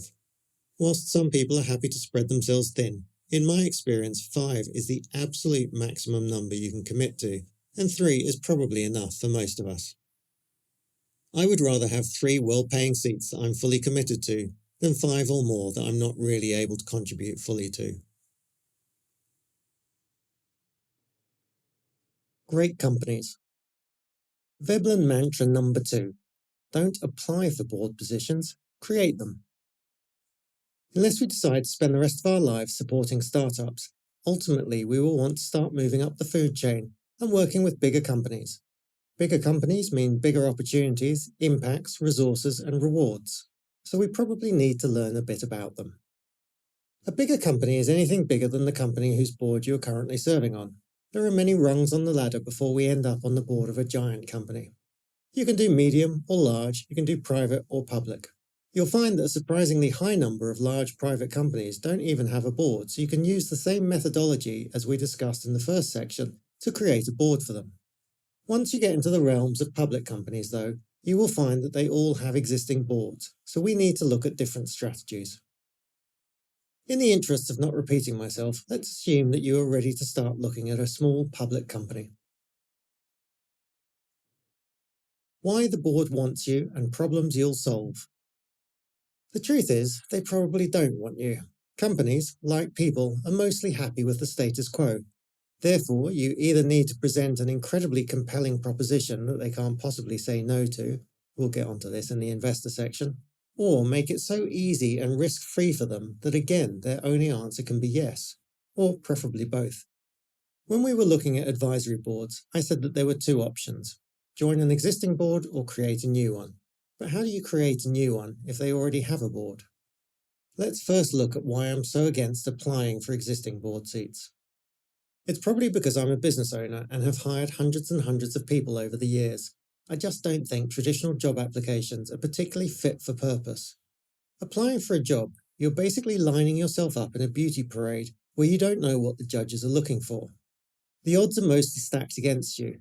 Maybe you get lucky, but you have very little control over the outcome. And I've always found it pretty disempowering, not to mention depressing, to give some HR intern or even AI that much control over something so important to you. If you took away everything I had today, I would not be applying to job ads. Just as an aside, HR humour. If I have a large pile of job applications on my desk, I split them into 2 equal piles. Then I dump one of the piles into the bin. I would never want to hire anyone so obviously unlucky. Secondly, when it comes to boards, I'm always sceptical as to why they are advertising. We know boards only like to hire people that they know and trust. So if they're advertising, there's a strong chance they've already made a decision, but they need to prove a point to someone internally or for some other reason. Either way, it's not a real job opportunity. Alternatively, it might not even be a company posting the advert. More likely, it's a recruitment company using a honeypot. You apply for the fake board seat, they fill their database with you and other great executives, and then explain to you that unfortunately the board seat is no longer available, and try and funnel you to other positions that they are trying to fill. My first company was a recruitment company, so this is not entirely guesswork. I've actually spoken to people who know the above and still apply for these board seats. It feels productive to be doing so, and then you can go and write grumpy posts on LinkedIn about how you've applied for hundreds of board jobs, and there's institutional racism, ageism, sexism, or whatever other ism you want to claim. You may be right, but sending 100 applications isn't nearly as productive as learning the system and then circumventing it. Finally, a board member is a really key role for an organisation. You're not working your way up to the top, you are the top, and you should be having conversations accordingly. Conversations at the top do not start with a job application. It's much more akin to a partnership discussion. When you're on your way up, applying for a job is all about you. Will it work for your career? Is the compensation for you good? Is it a nice company for you to work for? Will it help your reputation? But we are future great board members. We need to be thinking bigger than just our own needs, and we need to be engaging in conversations about what the company needs, not what we want. You just don't get a chance to start a conversation off on the right foot if you're being filtered through an HR recruitment process. So what's the alternative? Don't apply for board seats. Create them. Just like we did with the advisory board, we're now going to look to do something similar with the PLC. And just like before, we're going to look to solve a problem for the company. not focused on our own needs. When we spoke to the small business, the startup, and offered to create a board of advisors for them, we're not only solving a problem for them, we are creating a role for ourselves and 4 or 5 others, a role the company probably didn't even realize they needed, but when you do it well, we'll soon discover they can't do without it. When we approach a small cap PLC, we have to do something similar. We need to solve a problem for them, create a role for ourselves and others, and do it all in a way that the company can't say no. It is actually easier to create a role that solves a problem than join the queue of people applying for board seats through the front door. The average tenure of a board member is 9 years, so even if the job ads were real, we don't want to wait that long for the turnover. As I mentioned earlier, board recruitment is more like a partnership dance. It should be a meeting of equals, where each party is bringing something valuable to the table, with a view to create something even better. Imagine a busy entrepreneur or chair of a board. Every day they're approached by people that want something from them, over and over again, relentlessly. Then one day you reach out to them and you don't want anything from them. In fact, you want to do something for them. You want to create value for them.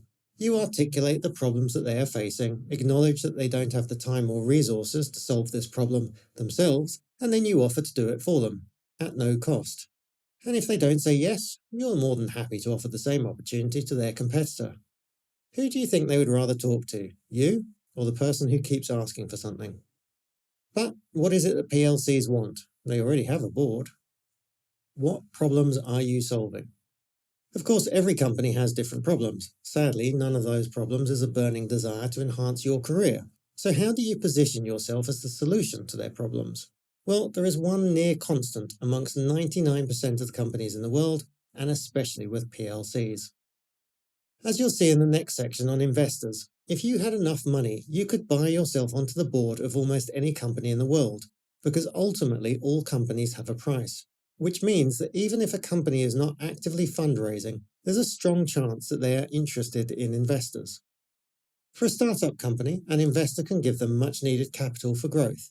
For a better established business, an investor can allow the founder to capitalize on the value they've created and take some chips off the table. For public companies, more investors means an ever-appreciating share price, and that not only gives a company way more options for growth, especially acquisitions, it can also make the board very wealthy. In fact, for publicly listed companies, increasing their share price is normally priority 1, priority 2, and priority 3. So the most valuable solution to a problem all small-cap publicly listed companies have is that you can help them access new or more investment. In the next section, we'll see how you can do that directly. For now, I'm assuming you're not yet connected to anyone who has a spare few million they will invest in a random company just to help your career, in which case we need to get a bit strategic, and that means you need to understand how to achieve the same thing indirectly. For that, it's time for us to talk about ESG and diversity. Don't skip ahead, this is important. ESG, environmental, social, and governance. If you've never heard of ESG before, buckle up. Whether it's called ESG or evolves into something else, it's going to be a feature of every board meeting for the next decade at least. Cut through all the nonsense, and ESG is just about trying to get companies to do the right thing for the future. Try and keep that in mind, as it is very easy to lose sight of. Let me be clear, trying to understand how all the elements of ESG tie together can be a little overwhelming. I wouldn't even be addressing it unless I thought it is one of the most valuable tools you can have in your arsenal to getting a board seat. The reality of the world we're living in today is that if you don't understand what ESG is, then you're not going to stand a chance on boards of PLCs and increasingly in the private sector too. I will be the first to admit that ESG is an abomination of a brand. I believe that each element of ESG, environment, social, and governance, are all worthy and have merit. Put it all together though, and even with the best will in the world, you're going to confuse the masses and end up with people pulling in different directions trying to achieve the same goals. On the plus side, the fact that ESG is such a mess, complicated and misunderstood, means it's one of the biggest opportunities for you, the aspiring board member. There is many an existing board member completely bewildered by all this talk of ESG and the increasing government regulations, and with absolutely zero intention of taking the time to learn about it. That is great news for you. So how is this useful? This book is about how you get a board seat and excel at it. Therefore, I'm not going to give you a thesis on the merits or otherwise of ESG. There are a million other resources, you can Google it if you want that. I am going to include a video in the board pack that will help shortcut the learning for you. In this book, I'm purely going to talk about it in the context of how it's useful for your ambitions. In a nutshell, ESG really emerged after the global financial collapse, the GFC, in 2007-2008. Up until then, we had built up quite a lot of interest in CSR, corporate social responsibility, i.e. companies giving back to worthy causes. But as soon as the markets crashed, CSR fell out of fashion, and it was realised that part of the GFC problem was caused by a lack of good governance in companies. Oh, and also the environment is nearly beyond repair, so let's throw all of that into the pot, call it ESG, and regulate companies to become ESG compliant. Now, as with many things, most of these ideas are good on their own, but put together you end up with a bit of a bugger's muddle. Companies don't exist in a vacuum. They have a responsibility to the society and the world they exist in. And whilst a few companies were genuinely trying to do the right thing, there were certainly lots of companies operating with a short-termism and a lack of values beyond anything other than maximising profit. Along comes ESG, governments get involved, and suddenly companies are under pressure to comply. Of course, there are still plenty of people who don't care, who just want to get on and make profits and hope that somebody else will figure out the end of the world stuff and other problems. But part of being the leader you are is to keep increasing what you take responsibility for. And even if you have the selfish instincts of a toddler who hasn't yet learned to share, there is a strong personal financial reason for embracing ESG. Specifically, there are two elements of ESG that you can utilise to get yourself onto, and then make yourself invaluable to, a board. Number one is reporting, and number two is diversity.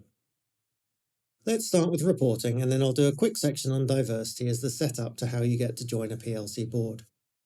If on your board journey you happen to be in a board meeting where all board members are happy, energised and excited and you're feeling particularly Grinch-like, you can kill the atmosphere in the room and reduce the board to shells of their former selves just by saying the words ESG reporting. Like Superman and Kryptonite, you will see faces collapse, chests sag, shoulders slump, and quite possibly one or two board members actually slither under the table. It's remarkably effective.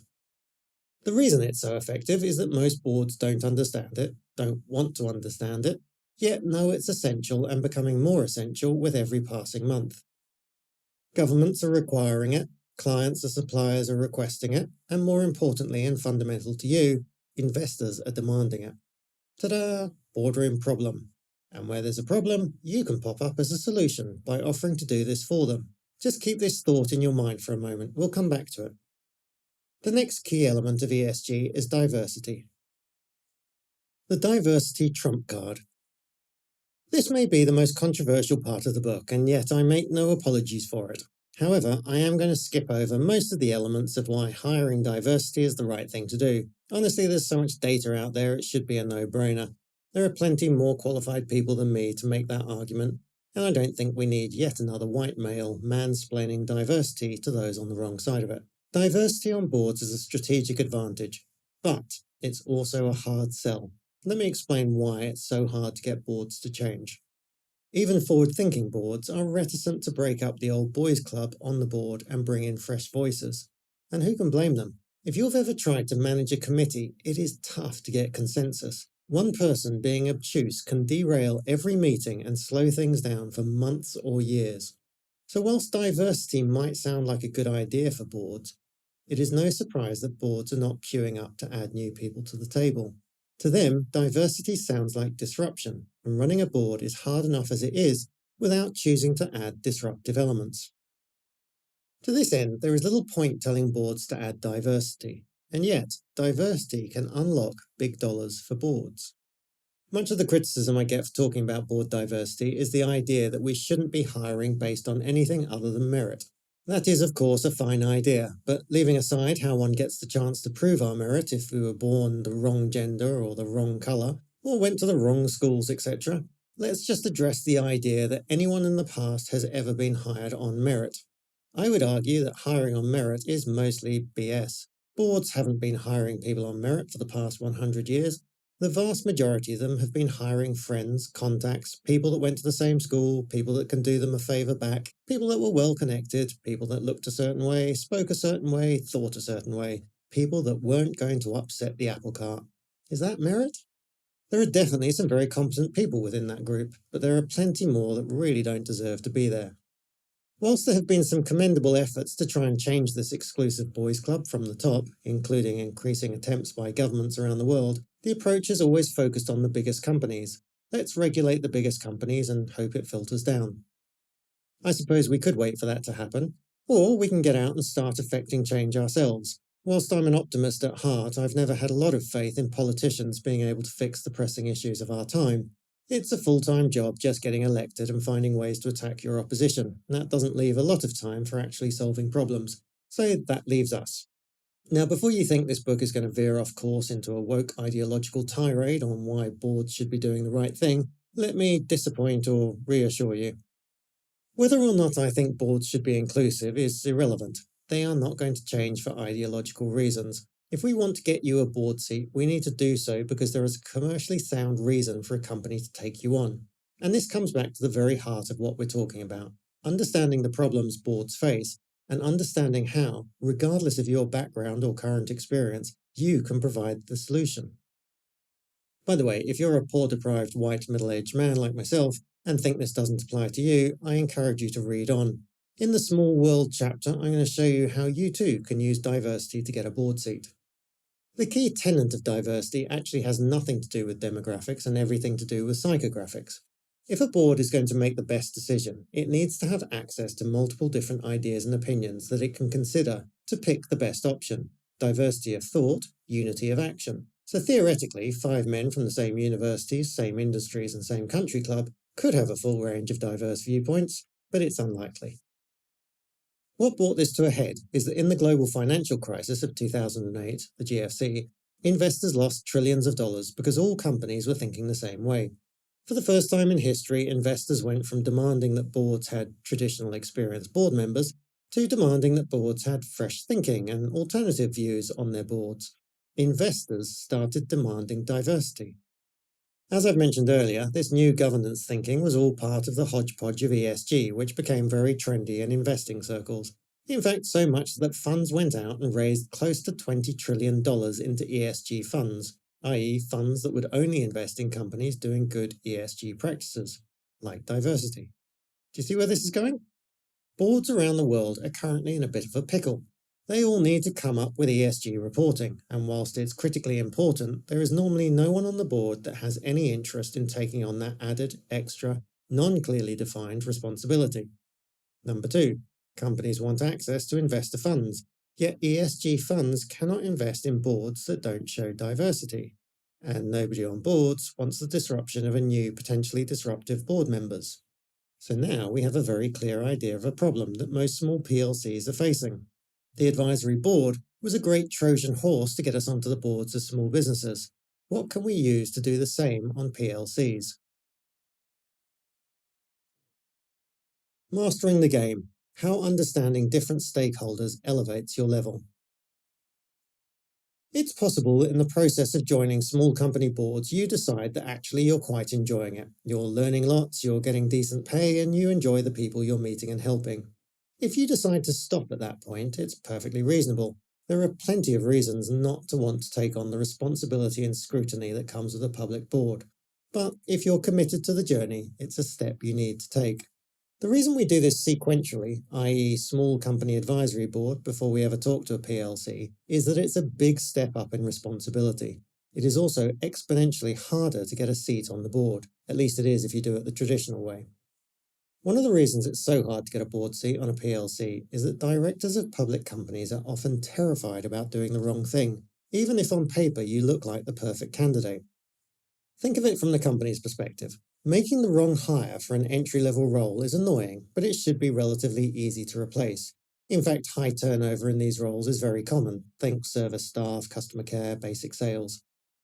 The higher up the organisation you go, the more expensive it becomes when you make a bad hire. Not just in salary and redundancy payments, but in the disruption to the organisation of getting it wrong.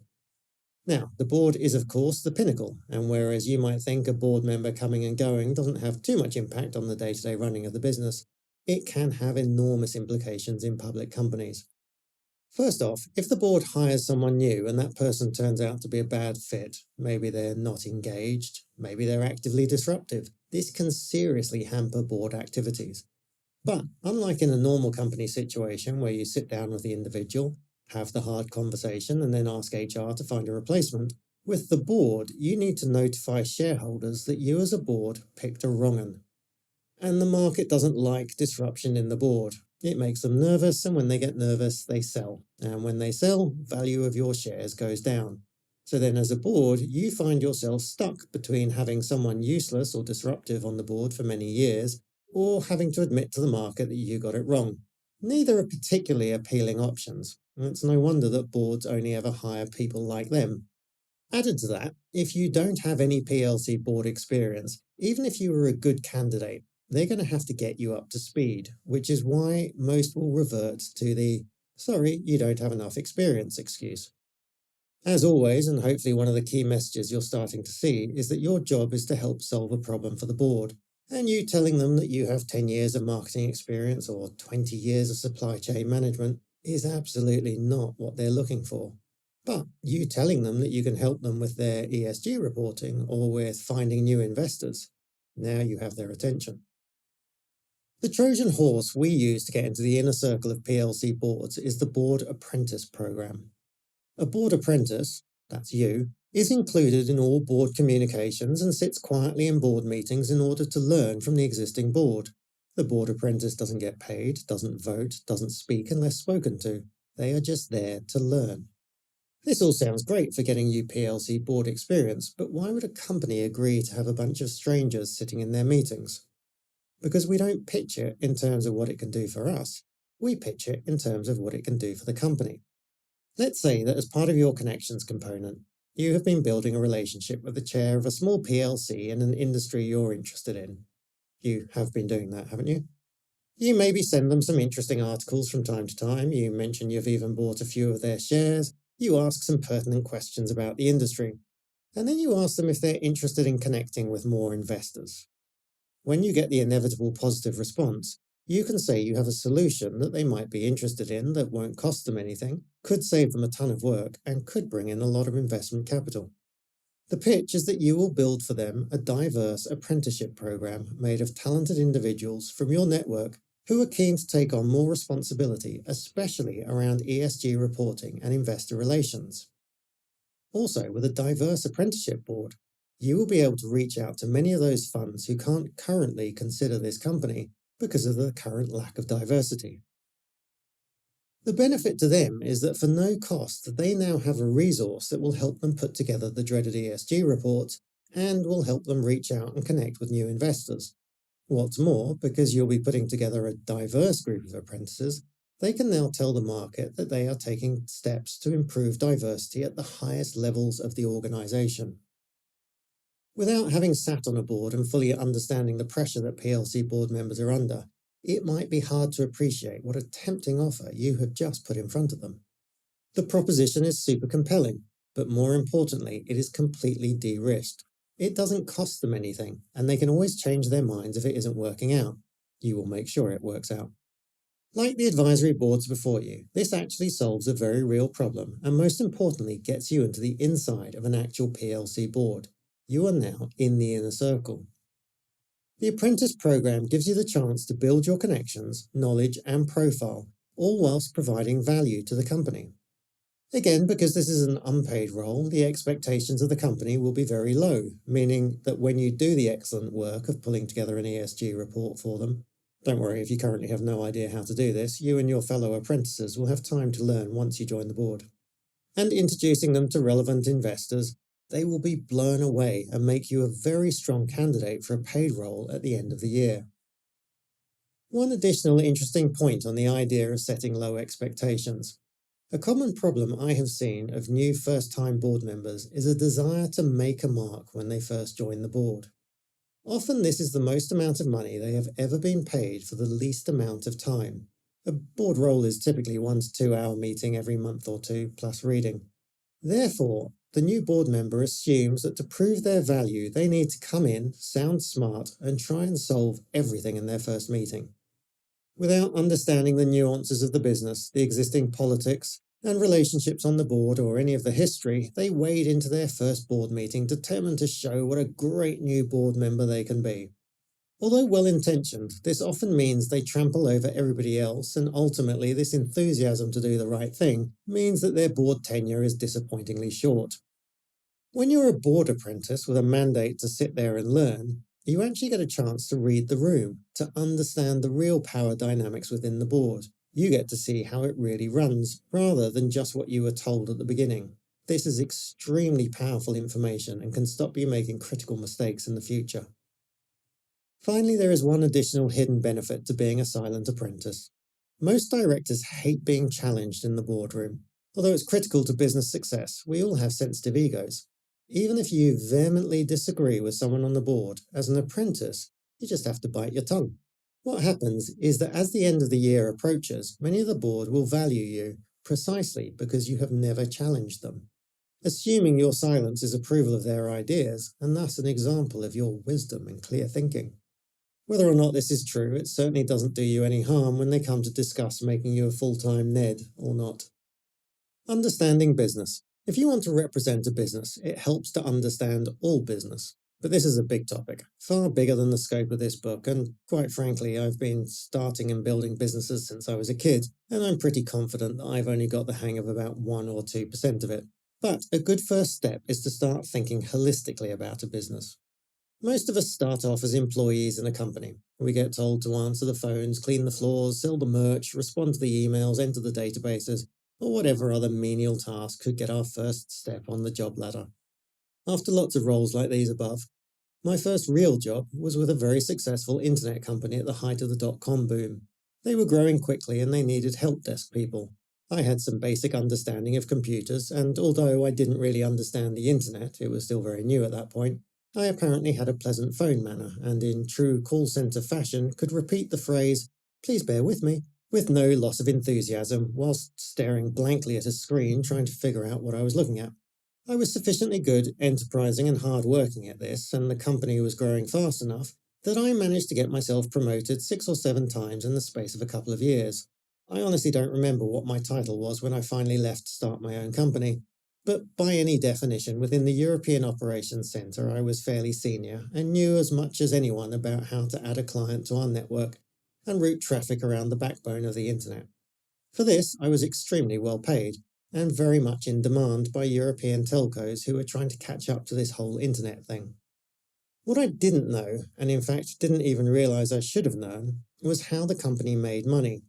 Hidden away in our darkened operations centre, we were very much at the heart of the business. If something went down, our screens went red and we leapt into action, acutely aware of how important it was to get things back up and running. But did we actually understand how the business worked? Not a clue. And that didn't seem to matter.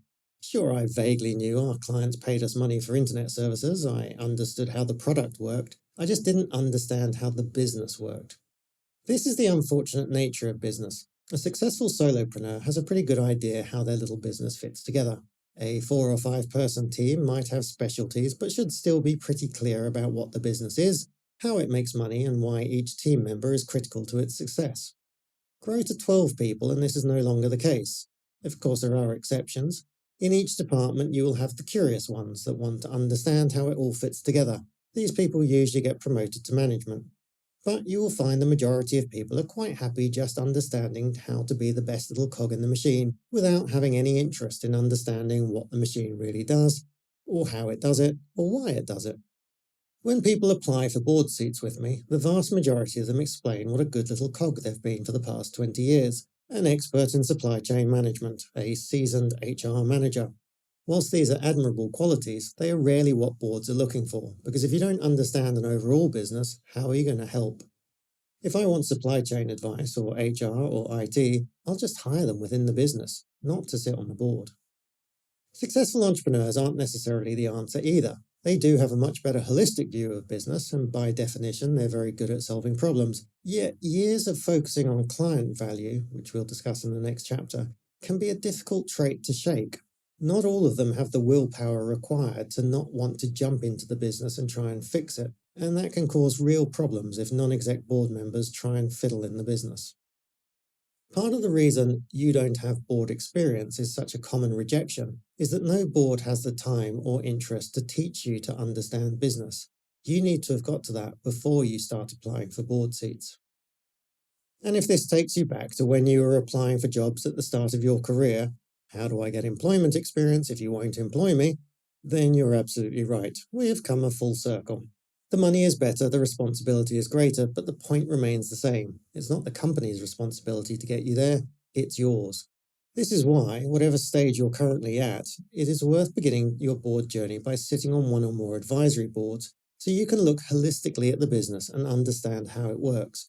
This will significantly help you when you move up to PLC board apprentice.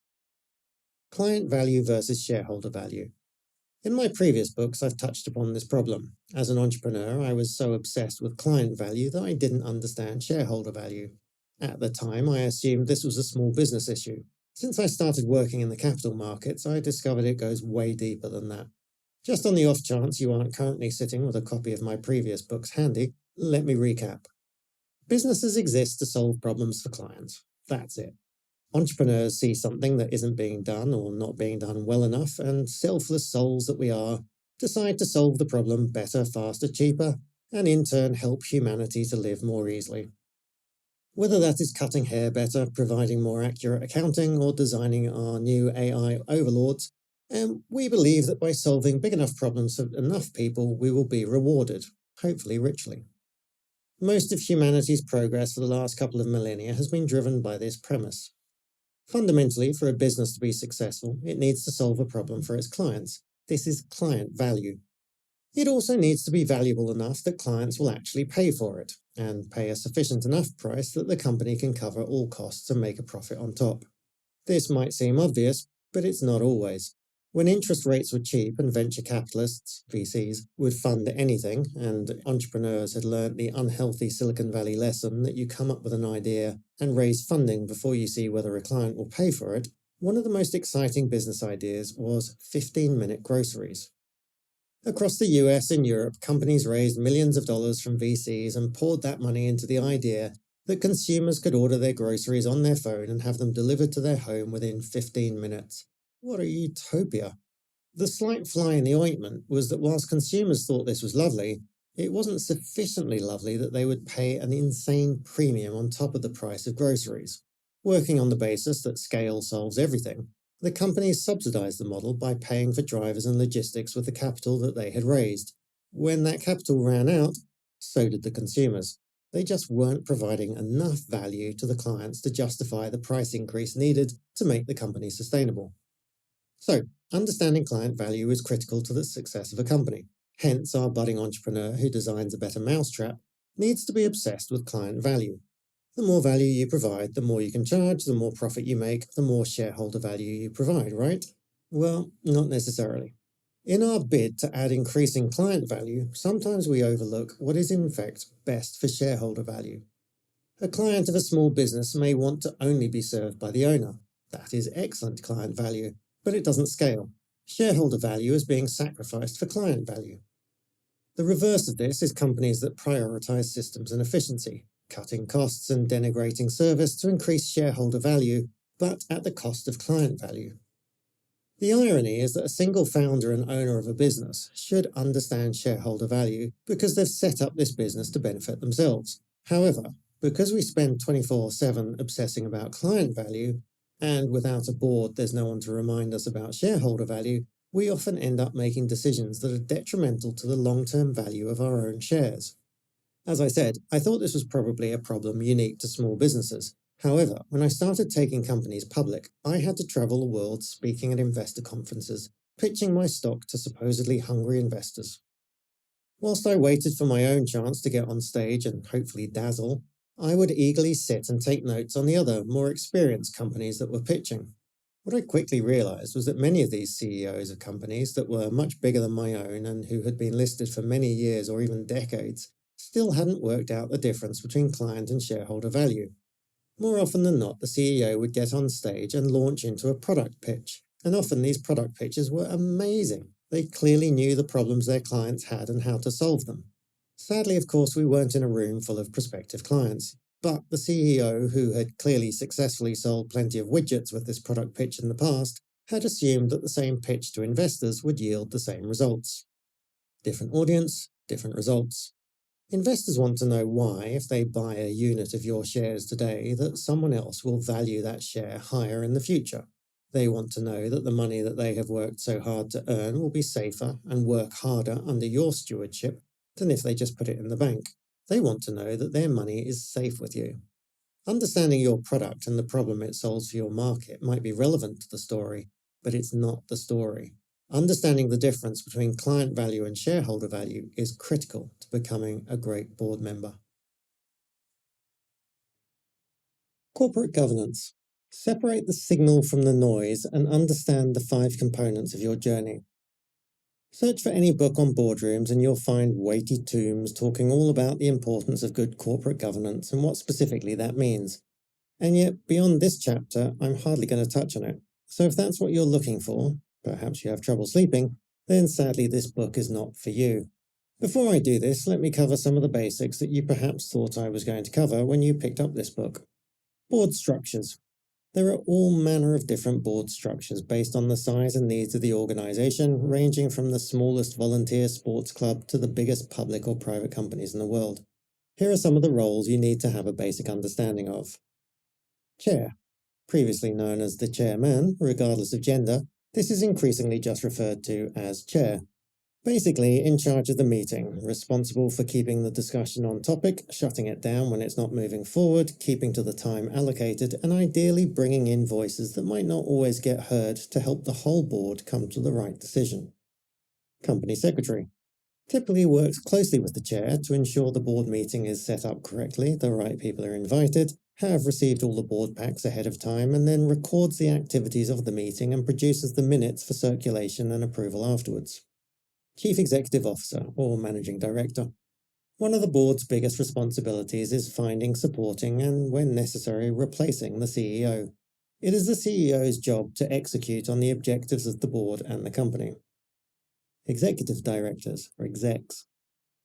These are the directors of the company that work in the business. It is their role to provide relevant information to the board and deliver on commitments. Typically, you would always have the Chief Financial Officer on the board to report the numbers, but depending on the industry, you might also have a technical, marketing, sales, operations, or human resource execs also on the board. Non-exec directors, NEDs. These are independents or outsiders who are able to give an external view and hopefully stop the company being too inward-focused. A pure independent won't own shares in the company, so they can remain completely impartial.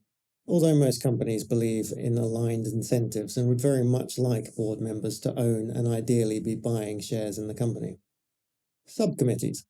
Most board members will also serve on subcommittees. These can be permanent, for example, an audit committee that works with the auditors to ensure the numbers are right for market, or they can be temporary. For example, a subcommittee pulled together to help executives evaluate a particular acquisition or major investment, which can then be disbanded after the objective is met. Guests. These can be internal or external, but they're brought into the meetings to add colour and insight to information the board needs. It might be a product manager giving updates on a new launch, or it could be a vendor wanting to pitch the board on a large purchase. It might even be a member of another company's board coming to pitch an idea like a partnership or an acquisition. Advisors. Board advisors are, as their name suggests, they do not have a vote, but usually have some useful domain expertise that they can share with the board. Apprentices. We have addressed these earlier, but they are a way to potentially train new board members. These can be internal or external and can solve multiple roles. Boardroom basics covered, let's get back to good corporate governance and why, if every other boardroom author is focused on corporate governance, am I not going to cover it? Firstly, what is corporate governance, CG? Investopedia describes it thus. Corporate governance is the system of rules, practices, and processes by which a company is directed and controlled. In a recent Forbes article, they pointed to the 5 pillars of good corporate governance as being effectiveness of the board, compensation and remuneration, risk and crisis management, relationships with stakeholders, ethics and transparency. The way I find it useful to discuss corporate governance is to look at where it has come from. If you think of the life of a business, it starts as an idea, a small team starts to implement, And with a bit of luck, that company grows and serves more people.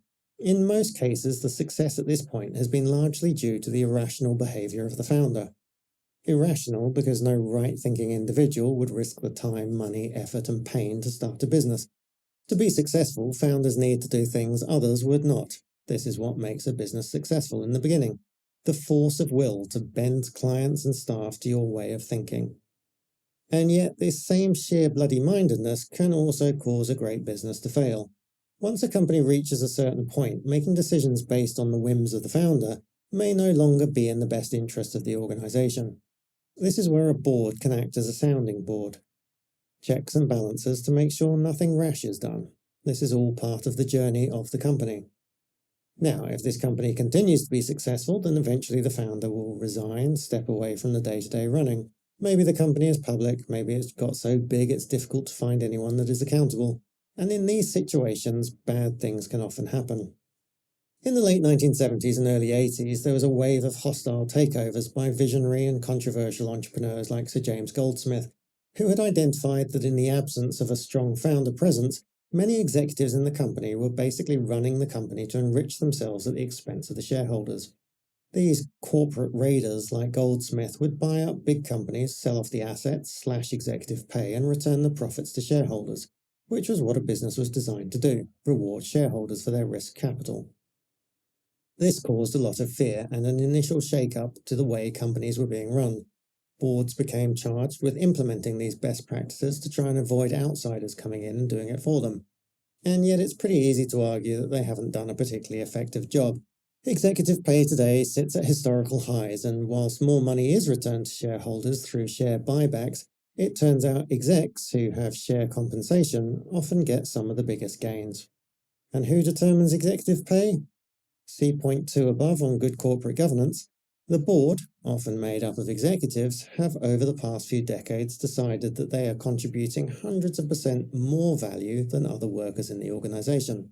In case that sounds a bit self-serving, those boards will often bring in management consultants for an objective review. A quick sidebar on management consultants. Like anyone else, consultants need to sell their services. One of the ways they do this is by being an external resource that executives can lean on. We don't like to do this, but Boston Consulting recommends we slash 20% of the workforce. The consultants become a convenient scapegoat to enable big boards and execs to make the hard decisions. However, consultants needed to find more ways for boards to hire them. There are only so many workers you can fire. So Arch Patton from McKinsey wrote the book Men, Money and Motivation, published in the early 1960s, arguing that executives were underpaid. Executives could now justify their large salaries by pointing to their equally well-paid external consultants. He has been credited as a major contributor to skyrocketing executive pay. When asked about that, he simply answered, guilty. So if everyone else thinks corporate governance is the most important knowledge for a board member, why am I hardly touching it? Firstly, as you'll see later, I want you to be thinking internationally from day one. Although there are many standard best practices for corporate governance, you'll find that each resource only focuses on the country where the author is based, and the content is heavily weighted to the rules and regulations of that country. Which is fine, but not only do I not know which country you're currently residing in, as you will see later, I'm a huge advocate of going international with your board quest. Secondly, it's just not super relevant. Nobody writes books about good corporate governance for startups and small businesses. Why? Because good governance for small businesses is very different from that of big companies. Early stage businesses need to be able to swivel on a dime and react quickly to the market and environment. Even small cap companies do not have the resources needed for many of the best practices of corporate governance. It is, by definition, written for bigger companies, corporates. This doesn't make it irrelevant, but certainly less relevant.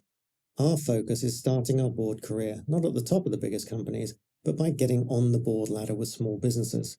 Not only does corporate governance best practice often not work here, it can be actively detrimental to the smooth running of the business. And as we've already seen, one of the core tenets of being a board member is do no harm. Thirdly, it's worth considering that the best companies often don't have the most exemplary corporate governance. Berkshire Hathaway, Warren Buffett's company and one of the most successful investment houses of all time, has a board that is stuffed with his friends and employees. He has no interest in the current best practices that external consultants think should be employed by boards. and investors care not one jot because he delivers results. Mark Zuckerberg at Facebook, or Meta as it's now called, has an unreasonable amount of voting shares, rendering the board mostly window dressing. And whilst investors occasionally complain loudly, if they voted with their feet and didn't invest, they would have missed out on around 500% returns since the IPO. And let's look at Elon Musk, currently one of the most successful entrepreneurs of all time. Tesla's corporate governance is so bad that eventually the SEC intervened and made him appoint an independent chair. He was CEO and chair up until 2018, until as part of a settlement he had to give it up. But nobody is under any illusions that Musk is beholden to his board. Of course, there are plenty of successfully run companies that do so using corporate governance best practice, but it's important to acknowledge that A, it's not critical to have it to be successful, and B, no company has ever been successful just because they had good corporate governance. However, the most important reason, and the main reason that I'm not going to talk much further about corporate governance, is this: it won't get you a board seat. This is the main reason I do not cover corporate governance heavily in this book. This book is about how you get a board seat and how you add value once you're on the board. Whilst it's certainly useful to have someone on, or at least advising a board on best practice, I have never once come across a company that has said, let's hire someone because they're an expert in corporate governance. In fact, the only reason I can even imagine that scenario is if a company was already in significant trouble for egregious breaches and was trying to patch things up.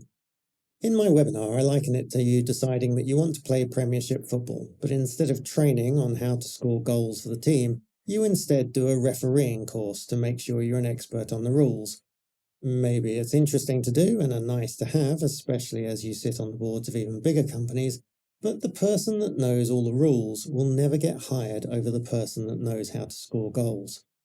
This book is about how you get on the pitch and how to score goals. Now, I'm not dismissing corporate governance for these reasons. A lot of it can be useful, but I also think that books or programs that paint it as a path to board seats are being somewhat misleading. Types of companies and the problems they encounter. There are 330 million companies out there in the world, and that's just the for-profit ones. There are also charities, non-profit, sports associations, and others. Actually, many small businesses are also non-profit, but probably not deliberately. Each of these companies is going to have a unique problem. At least it's going to have problems that it believes are unique to them.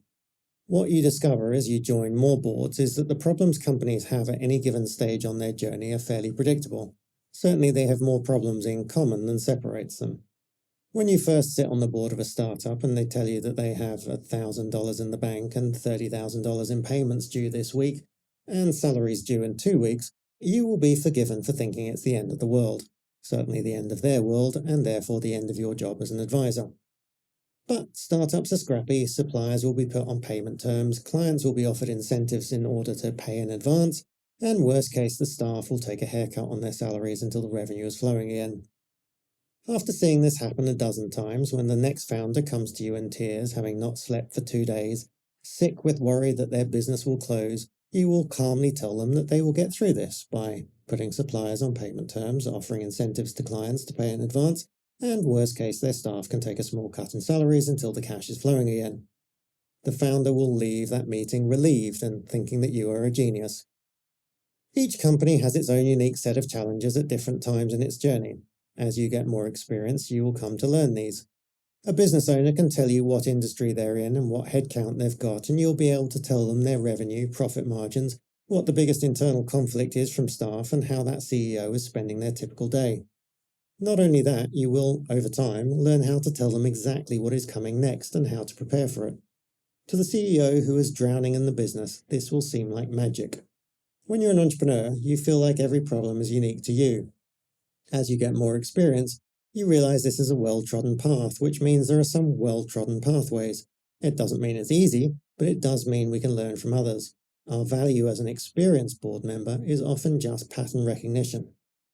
If you can also learn to interpret the problems and opportunities that businesses of all sizes face and turn that into a language investors understand, you will become incredibly valuable. Deeper dive. Marissa Agrasut's journey to an apprentice board position. Marissa is an entrepreneur here in Singapore who joined the apprentice board of Insurgo, a small European listing, and has been a big driver of the ESG reporting. Although a successful entrepreneur and keen to do more board work, she was stuck in the loop of, do I have enough experience? Since joining Veblen and joining the board of Insurgo, she has smashed that concern. Before embarking on her board apprenticeship, Marissa had already carved a notable path in strategic design management and corporate innovation. Her career took a meaningful turn during the global financial crisis, leading her to delve into sustainability and permaculture. This shift saw her developing sustainable ventures in Thailand and Singapore, focusing on organic agriculture and innovating business models. Despite her success, Marissa wanted a deeper understanding and involvement in corporate governance, particularly in sustainability. The apprenticeship experience. Marissa's journey to the boardroom began with a conscious decision. She pursued an apprentice board position to gain first-hand experience in corporate governance. Initially uncertain about whether she was ready, Marissa came into it with an open mind, keen to learn from a diverse set of board members and bring new perspectives to the table. I knew that I was interested in the board position. I'd been gathering and accumulating knowledge. When I joined the Veblen Director Programme as an apprentice, it was really challenging for me at first because it was out of my level of knowledge. I was part of a cohort, a small group of people going through this learning process, learning the new language and the new ideas. We went through it together and it wasn't so scary eventually. Her apprenticeship was a blend of observation and active learning. Marissa grappled with unfamiliar challenges which pushed her to adapt and expand her knowledge base. The experience wasn't just about attending meetings. It involved in-depth engagement with board materials, contributing to discussions and understanding the nuances of board dynamics. Marissa learned the importance of balancing listening with contributing, realizing that absorbing information was as crucial as sharing insights. It's good to have the exposure without too much of the responsibility. I think of it as a stepping stone and a really good chance to learn and to get exposure to what it's like to be in those kind of meetings. One of Marissa's key realizations was the practical application of theoretical knowledge. She learned that effective board participation goes beyond understanding concepts. It's about applying them strategically to impact decision-making. This insight was especially relevant in navigating the complexities of environmental, social and governance (ESG) criteria in corporate settings. Looking forward, as her apprenticeship nears its end, Marissa was pleased with her growth and the skills she had gained. She recognized the value of patience in observing organizational progress and the need for a longer-term perspective to see tangible results. Her experience reinforced her commitment to align with organizations that resonate with her values, especially in sustainability. I'd like to get another board position. Even if I'm not doing anything, it still requires reading, attending meetings and communicating. These are all skills to continually improve. Marissa's journey on the board is a stepping stone to further opportunities. She now has a deeper understanding and a clearer vision of how she can contribute to sustainable corporate governance. She's ready to take on more significant roles in the future. It's not about you, it's about the company. Hopefully the message is starting to sink in by now that you become a board member by adding value to the company. There is no company out there that is currently thinking, you know what? The biggest problem we face right now is how can we help the reader of this book to get a nicely paid board seat? What can we do? This may seem obvious to you that companies are not sitting around waiting to help you out, and yet I used to get dozens of requests from people on LinkedIn requesting board seats, and the pitches would often start, I have 20 years of operations experience. I think I could make a real difference to your board. Well, in one sense they were right. They would make a real difference to our board. All the other board members would be focused on long-term shareholder value, and they would be focused on how they could improve operations in the business, not what a board is looking for. To be fair, as I mentioned at the start of the book, there is very little information about what goes on in boards, and so some people would guess and assume they could come into the boards basically as consultants to the company. It was completely wrong, but it was understandable. The other type of pitch I used to get was no less common, but absolutely inexcusable in my mind.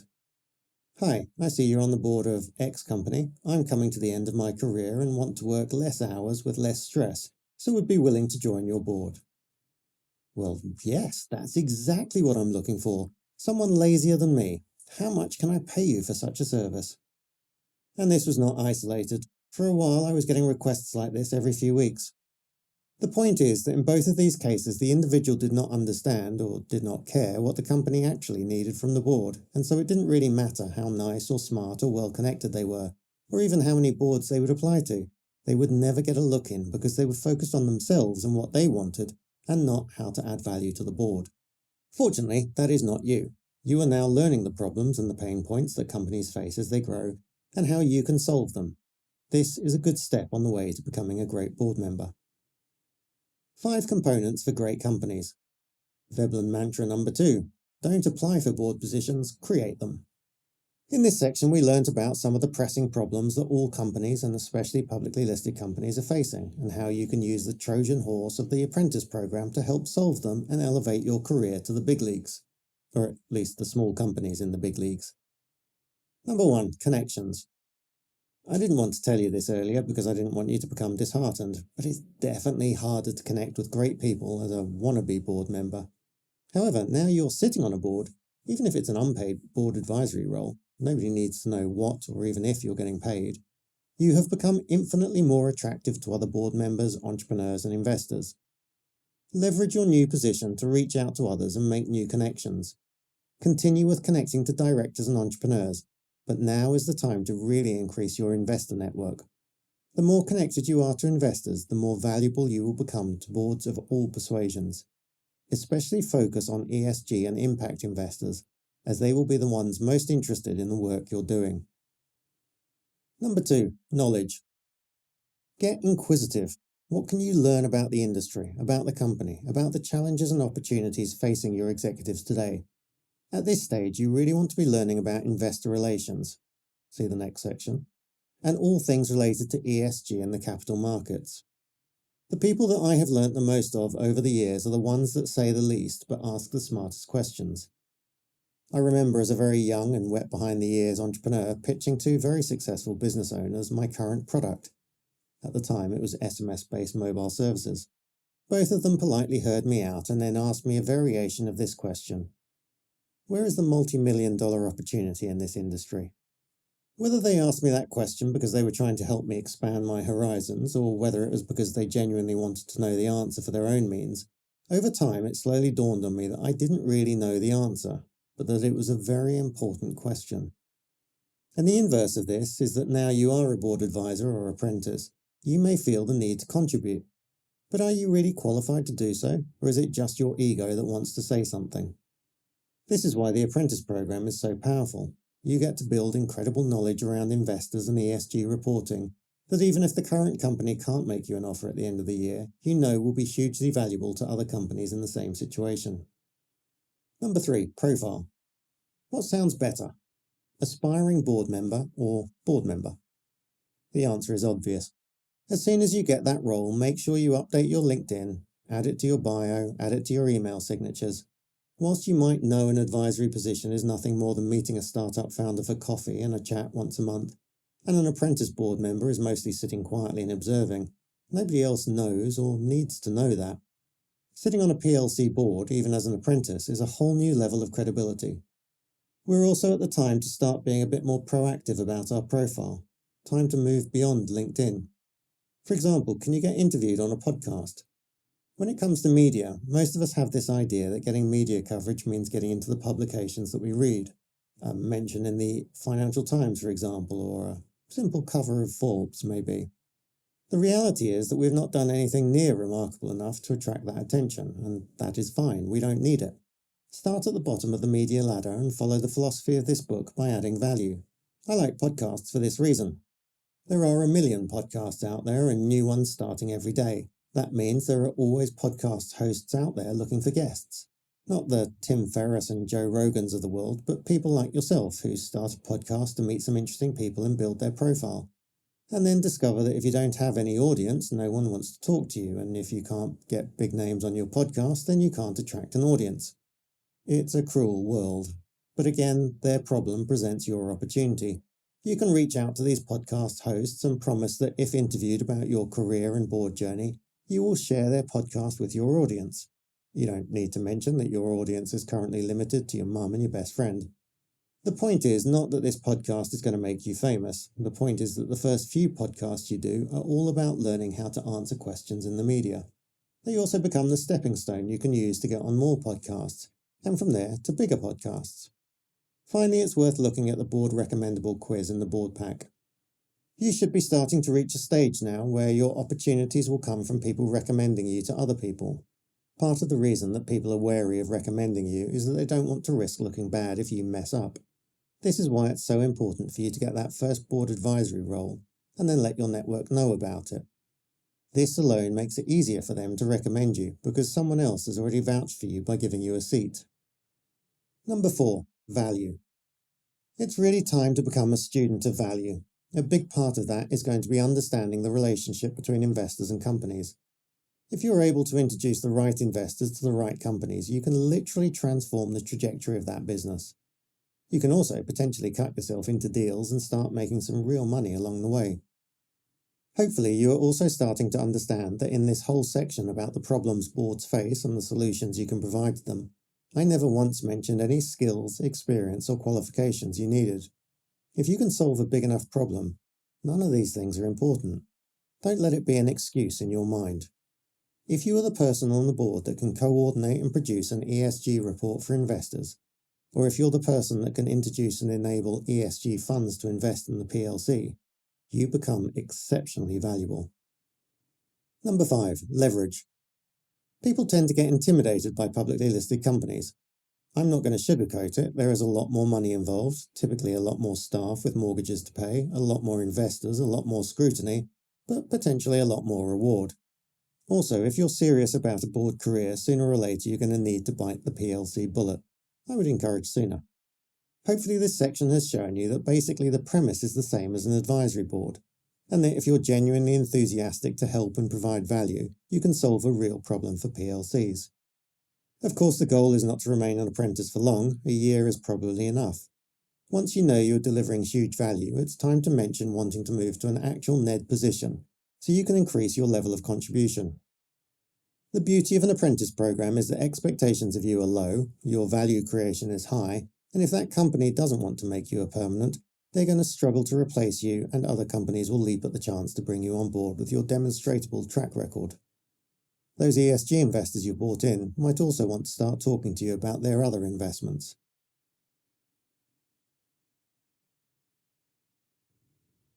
Great investors. Veblen mantra number 3. If you have money, you can buy any board seat. I want to be a board member. Why do I need to know about investors? The truth is, you can actually sit on any board in the world if you have enough money. Want to sit on Tesla's board? Go into the market and start buying. Apple? Call your broker. Once you have a big enough percentage of their stock, you start to control votes, and that gives you options, including voting for yourself to be on the board. It's no different in the small companies we've been looking at. In fact, it's considerably easier. They're looking for investors. You will invest, but in return you want a board seat. Job done. However, I'm assuming if you've got this far into the book, you're not looking to buy your way onto the board. Yet. But here is why this is still relevant. If anyone can get onto the board with the right investment capital, then that means if you're connected to capital, you also have a much higher chance of getting a board seat, as the board will want to use you to get to that investment. In fact, this idea is so powerful that finding the right investor is like finding Willy Wonka's golden ticket. The biggest and the brightest investors don't want to sit on boards themselves. They don't have the time, and whilst companies would love to have the cachet and experience they could provide, it's much more likely that the investor will send in one of their minions to sit on the board and oversee their investment. Want to be a well-paid minion? What this means for you is that when you join a board, you should make it a point to try and meet with your investors. If you can turn that investor into an ally, usually by helping them to get the best returns for their investment, or at the very least, being available and clear with your communication, then there is a strong chance they will want you to help them on their boards that they have other investments in. Uncover the investor mindset to reach the pot of gold. The first board you join as an advisor is likely to be a small private company or startup. In this case, you may only have one shareholder, the business owner. However, as we discussed in the companies section, not every business owner is actually thinking in terms of what is best for themselves as a shareholder. That is part of the value that you bring, to help them focus on shareholder value. In fact, one exceptionally useful piece of advice you can give them is for them to start an advisory board on somebody else's company. Most entrepreneurs are so focused on their own problems that they can get massive value by seeing how other companies operate, and ultimately both companies will benefit. Perhaps there could even be a useful book you could suggest they read. The next step up from one shareholder is a handful of shareholders. Tech startups often fall into this category. An unfortunate consequence of some of the brilliance we've seen come out of Silicon Valley over the past few decades is that most new entrepreneurs now believe the way you grow a business is you come up with an idea and then you go and raise money from investors. Call me old school, but I'm still much more of a fan of coming up with an idea and selling it to clients. With a proven cash-generating business model, the investors often come to you, which is a much better negotiating position to be in. Anyway, for now there are still a multitude of companies out there that have more investors than clients. You may well find yourself on the board of such a company, and it's important that you get a firm grasp on the ambitions of each investor. The relationship between investor and CEO often starts off lovely and supportive in the beginning, but very soon, where money is involved, things can quickly spiral in the wrong direction. A more likely scenario you'll come across is where investors are running out of, or have run out of, patience with the CEO, who keeps promising great things in the future but is not actually delivering. Even though it might have been the CEO that brought you on the board, a big part of your responsibility is to all shareholders of the company, not just the person that gave you the job. As we will discuss later, if you do a good job of representing an investor's interests on the board, you may find they become a perfect conduit to getting you more board seats to support their other investments. But we're not there yet. Think like an investor. The key thing is, when you're introducing yourself to investors and trying to represent their best interests, it's very difficult to have any true empathy with their situation, unless you understand what it's like to have invested in a company. This disconnect is often what causes a breakdown between CEOs and shareholders. Founders, who tend not to be that wealthy themselves because all their money goes back into growing their businesses, are often completely unaware of what it feels like to risk your own money on someone else. Of course, as a founder, you're risking all your own money on staff, etc., but at least you have control, or at least the illusion of control, over how it's spent. Consequently, founders can find it hard to empathise with investors. It's not just founders. Sadly, many board members, especially executive directors, have zero empathy for investors because they themselves have never been investors. They don't understand why investors invest, and they don't understand their motivations or their concerns. Oftentimes, this lack of understanding comes across as a lack of interest, which can further antagonise the situation. Remember the CEOs who wasted our time with product demos instead of investor presentations? My view is that if you're going to be a board member, you should be an investor too. I believe you should have made at least one private investment and several public investments, not for the financial return, but for learning. In the Veblen program, one of the first exercises we have our members do is try and buy $100 worth of a microcap company on the public markets, and then try and explain their decision and challenges to the accountability board. The problem that they quickly come across is that most microcaps do a truly horrible job of helping educate investors on why they should invest. And even when everything is good, finding a broker that will actually let you buy microcap stocks can be a challenge, especially if the company is overseas. One of the biggest takeaways you can take from this section is to start thinking about your investors, not as investors, but as clients, and stock in your company as the product you're selling. This is important for fundraising for small companies, but incredibly important when you get into the public markets, and will automatically put you ahead of 99% of the companies out there. The other advice we give our clients is to start looking at angel investing. Not, and I want to emphasize this, not as a good investment choice. You have better odds of hitting the jackpot by playing the lottery. But it is a great way to start understanding about business and building relationships with founders. Becoming an angel investor, even if it's just one small investment, can be very worth it in terms of the lessons you learn. It's also another board you could potentially add yourself to.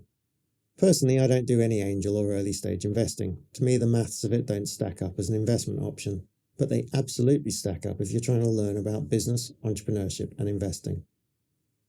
Learning to invest versus investing to learn. As a young entrepreneur, I always assumed that at some point in the future I would make it and be worth millions. Making it was the most important thing and was what drove me to get up each day. The actual millions side of things didn't really interest me that much. Yes, I wanted the lifestyle it could afford, but I didn't actually have much of an interest in money itself. I assumed that once I had enough, I would hire some wealth advisor in a sharp suit that would take care of all that stuff and just ensure there was always enough money in the bank for school fees, nice holidays, and through clever investments my nest egg would keep growing. Turns out this is an incredibly expensive and unhelpful mindset. Investing is such a vast and complex field, it's no wonder people are put off trying to understand it. In fact, the entire industry is pretty much designed to confuse you so much that you decide not to think for yourself and just trust someone else with your money. But sadly, this is not thinking like an owner. It's become cool to say, "I'm not interested in money." And for good reason. As a society, do we ostracize those who are obsessed with it? But part of being a grown-up is understanding how to turn your money into more money and taking responsibility for your decisions in this area. So let's first separate learning to invest and investing to learn. Step 1. Start investing. Whilst you've been reading this book, I've been psychoanalyzing you, checking your spending habits, your risk profile, your peers, your family, your aspirations, your probable date of retirement, and your expected death date. Firstly, congratulations on all you've achieved to date, and what a long and exciting life you have ahead of you. I'm impressed, slightly jealous. Secondly, based on all the data I've collected on you, I can tell you that the best investment for the bulk of your funds is a low-fee ETF, exchange-traded fund. How do I know this? Because consistently, over the long term, it will give you the best results. For now, just trust me on that. Anyone else that offers to manage your money for you is going to take a fee for doing so, and that is not in your best interests. Step 2. Start learning. The great thing about an ETF is that you can set and forget. Stick a portion of your salary in each month, don't look at it, and it will automatically compound, and in the short term, whilst it won't appear very exciting, over the long term it will outperform every new and exciting investment hype that the masses are screaming about. AI, crypto, Web 2.0, real estate, e-commerce, .com, oil, tulips, etc. The disadvantage is that you're not going to learn anything about investing from watching your ETF. If you do choose to watch it every day, it's like watching paint dry, but constantly second-guessing yourself as to whether it was the right paint colour in the first place. I strongly recommend against it. To actually start learning, you need some learning capital. Yes, you could pretend to invest, but part of why we're learning to invest is that the biggest stakeholders you will be dealing with when you sit on boards is shareholders. Shareholders are likely to get quite emotional about their investments. It's impossible for you to empathise with an investor unless you too have felt some of the pain and/or elation that comes with an investing decision. As an aside, investing versus trading. It's too big a discussion to get into here, but our job is not to trade shares. Trading is dependent on market timing, and the smartest people in the world with all the analysts and computing power available cannot get it right consistently, despite what YouTubers with pretty charts will show you. If you want to trade for fun, all power to you, but don't confuse it with investing, which is focused on long-term returns.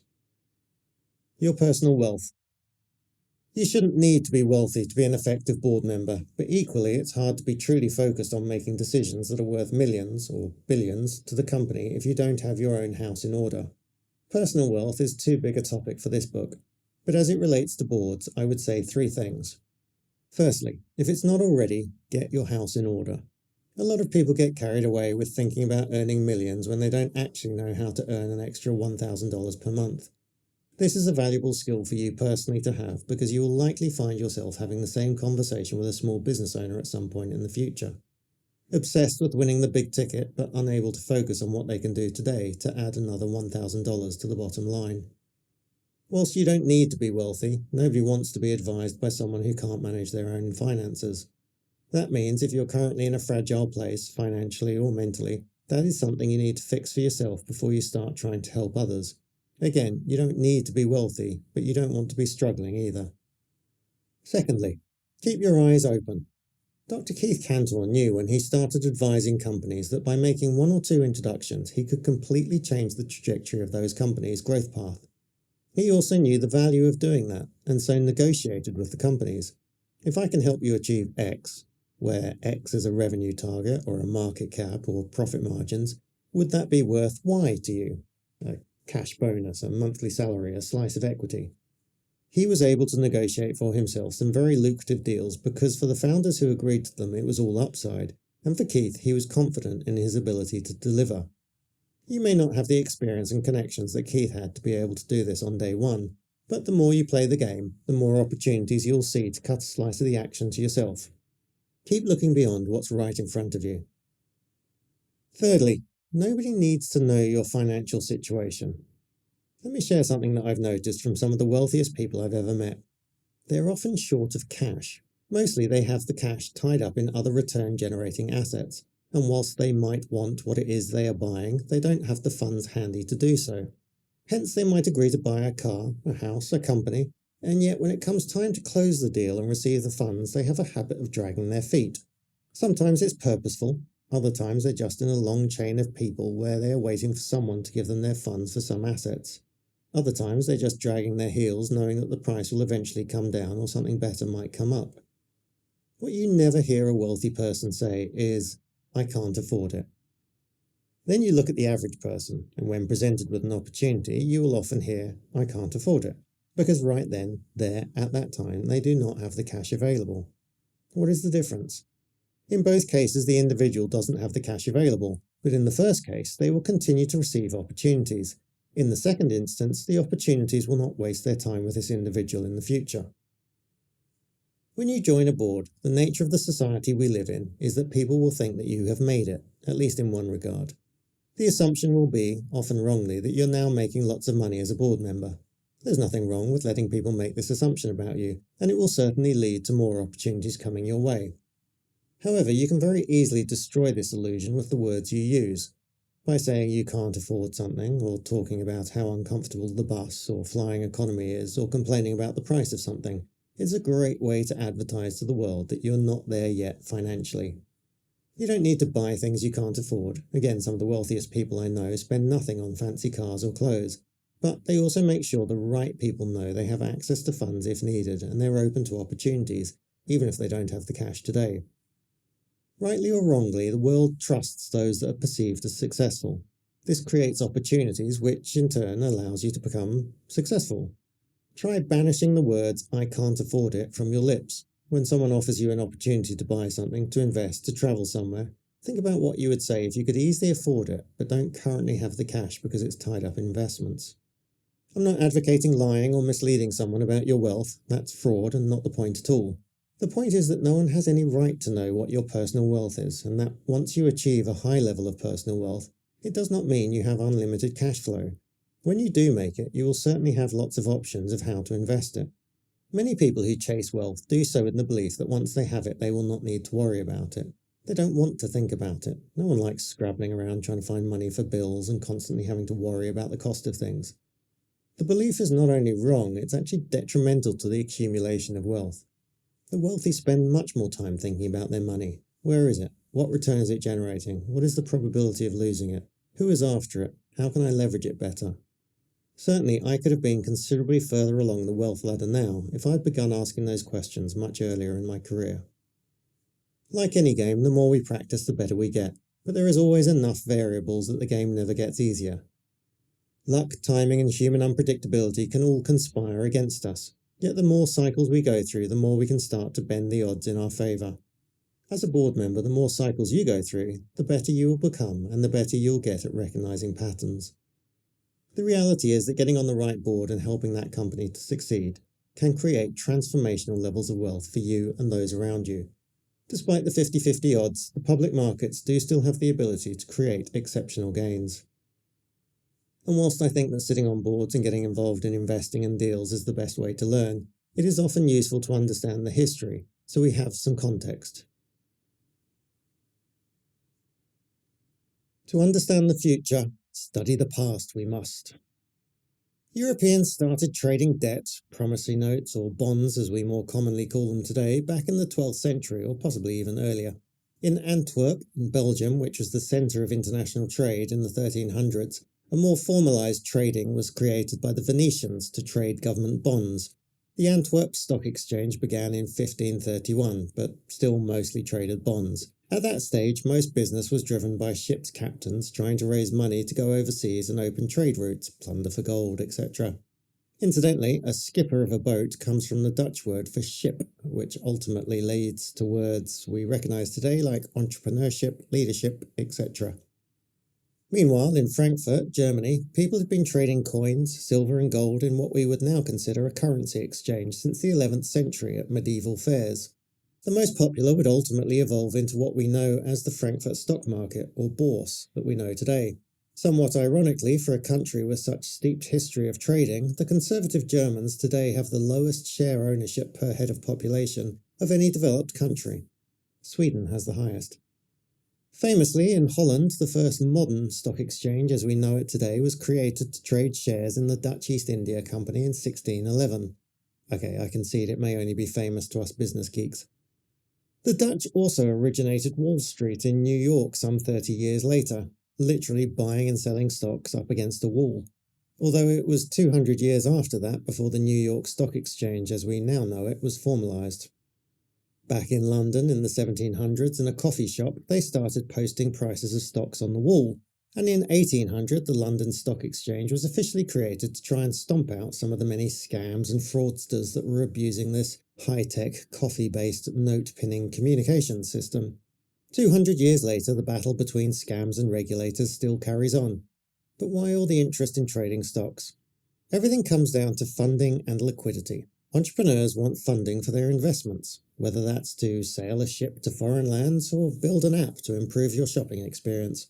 Investors want returns, but they also want liquidity, i.e. the ability to trade that ownership of a stock back for cash whenever they need it.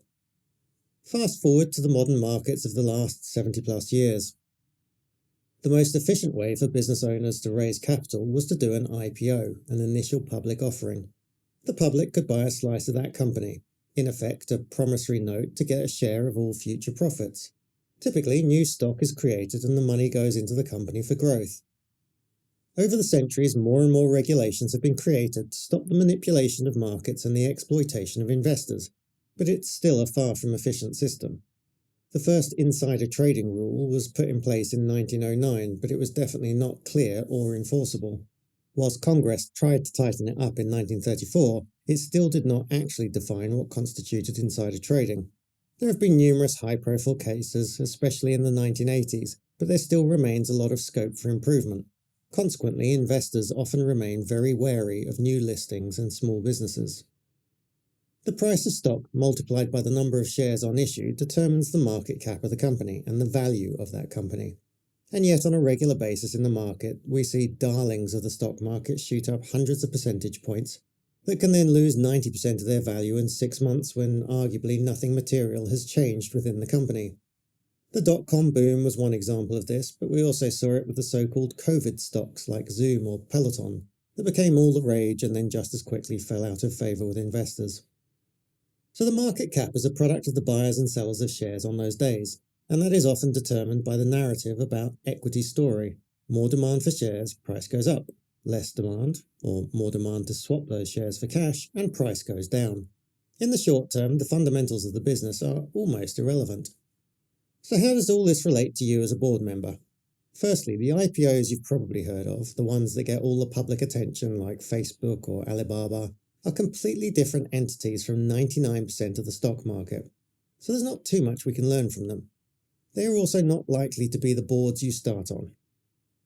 We're going to focus on the other 99% of companies that are small or micro cap, as that is where you're likely to begin your journey. Let's start with the bad news. As mentioned previously, 50% of public companies list and their share price goes backwards. This bears repeating. 1 out of every 2 listings are net destroyers of shareholder value. They never go back to their initial listing price. In fact, in the last 20 years, of all 60,000 publicly listed companies, 100% of shareholder returns were delivered by just 1,500 companies, which is just 2.3%. Think Apple, Microsoft, Amazon, etc. Now, if you fancy yourself as a stock picker, and remember there is a multi-trillion-dollar industry full of people that do, you can see how hard it is to pick winners. And bear in mind that over that 20-year period, many of those top companies were underwater for a decade or more. Meaning if you owned Apple or Microsoft, considered great stocks at the time of this writing, you would have been underperforming the broader market for more than a decade after the dot-com bubble burst. That is a very long time to be underwater and maintain your confidence in a stock.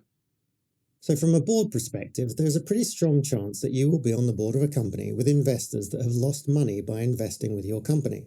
That is important to know as the dynamic of investor relations shifts significantly when returns are good versus the alternative. Since we're covering history, let's just segue into exchange-traded funds as they're an important player in this game. Basically owning a selection or an index of the companies on a particular exchange. The idea being that the overall markets go up, so rather than try and pick winners, hold a percentage of all and reap the rewards. John Bogle created Vanguard in the 1970s to do just that, and it was a complete failure. For nearly a decade it did nothing. No investors wanted average, they wanted above average. Even though almost all stock pickers underperformed the market over any length of time, it wasn't in anyone's interests to admit that. It's the reason why Warren Buffett, CEO of Berkshire Hathaway and one of the richest men on the planet, is so famous. He is a rarity in the field by being consistently above average. Now, ETFs typically average 10 to 11% per year over the past 40 years. Not too dusty. So if you're sensible, you don't try to time the market, you don't try to bet on individual stocks, you just invest in a tracker fund. Those funds keep going up, even as individual stocks drop out of them and new ones enter, which is why I recommend them for the bulk of your investment capital. Supply and demand. Back to IPOs. This used to be pretty much the only way to get investment capital for companies, but a 50% failure rate is not very appealing. So why does it have such a high failure rate? It all comes down to liquidity, and specifically demand for the stock. You see, when companies list, not only do they create more stock for new investors, often existing investors want to get their liquidity. For founders and staff, this is a chance to take some chips off the table. Early investors want to cash in on their returns so they can reinvest their capital in other projects. Even the investment banks that take the companies public often take stakes in the company beforehand with a view to selling as much as they can for as big a profit as possible on listing. The net result is that when a company lists, there are an awful lot of people trying to sell their stock for cash. If there are more sellers than buyers, then the share price goes down. When investors look at a stock, if the share price is going down, they decide not to buy. Those people still holding the stock start to panic and decide to sell before it gets any lower, which leads in turn to a downward death spiral. Some exchanges have minimum company values which a company must adhere to, which means if they drop below that, they'll be delisted. There is a saying in investing, the trend is your friend, until the end. Despite what people will tell you about fundamental investing or wanting to understand the management or the macro environment or the investing moat or any of these other indications of sophistication, the majority of investors will only invest in stocks that are going up, and they will exit stocks that are going down. The market tends to move as a herd. Bitcoin proves this. There are no business fundamentals. It is valuable because we all agree it's valuable. We buy when more people agree and we sell when less people agree. We might comfort ourselves with a narrative about it being anti-establishment or digital gold, but basically we're following a chart. Where does this leave you as a board member? It is most likely that one or more of the small cap boards you're going to be sitting on are going to be underwater, below the original share price, and wanting to try and figure out how to increase shareholder returns.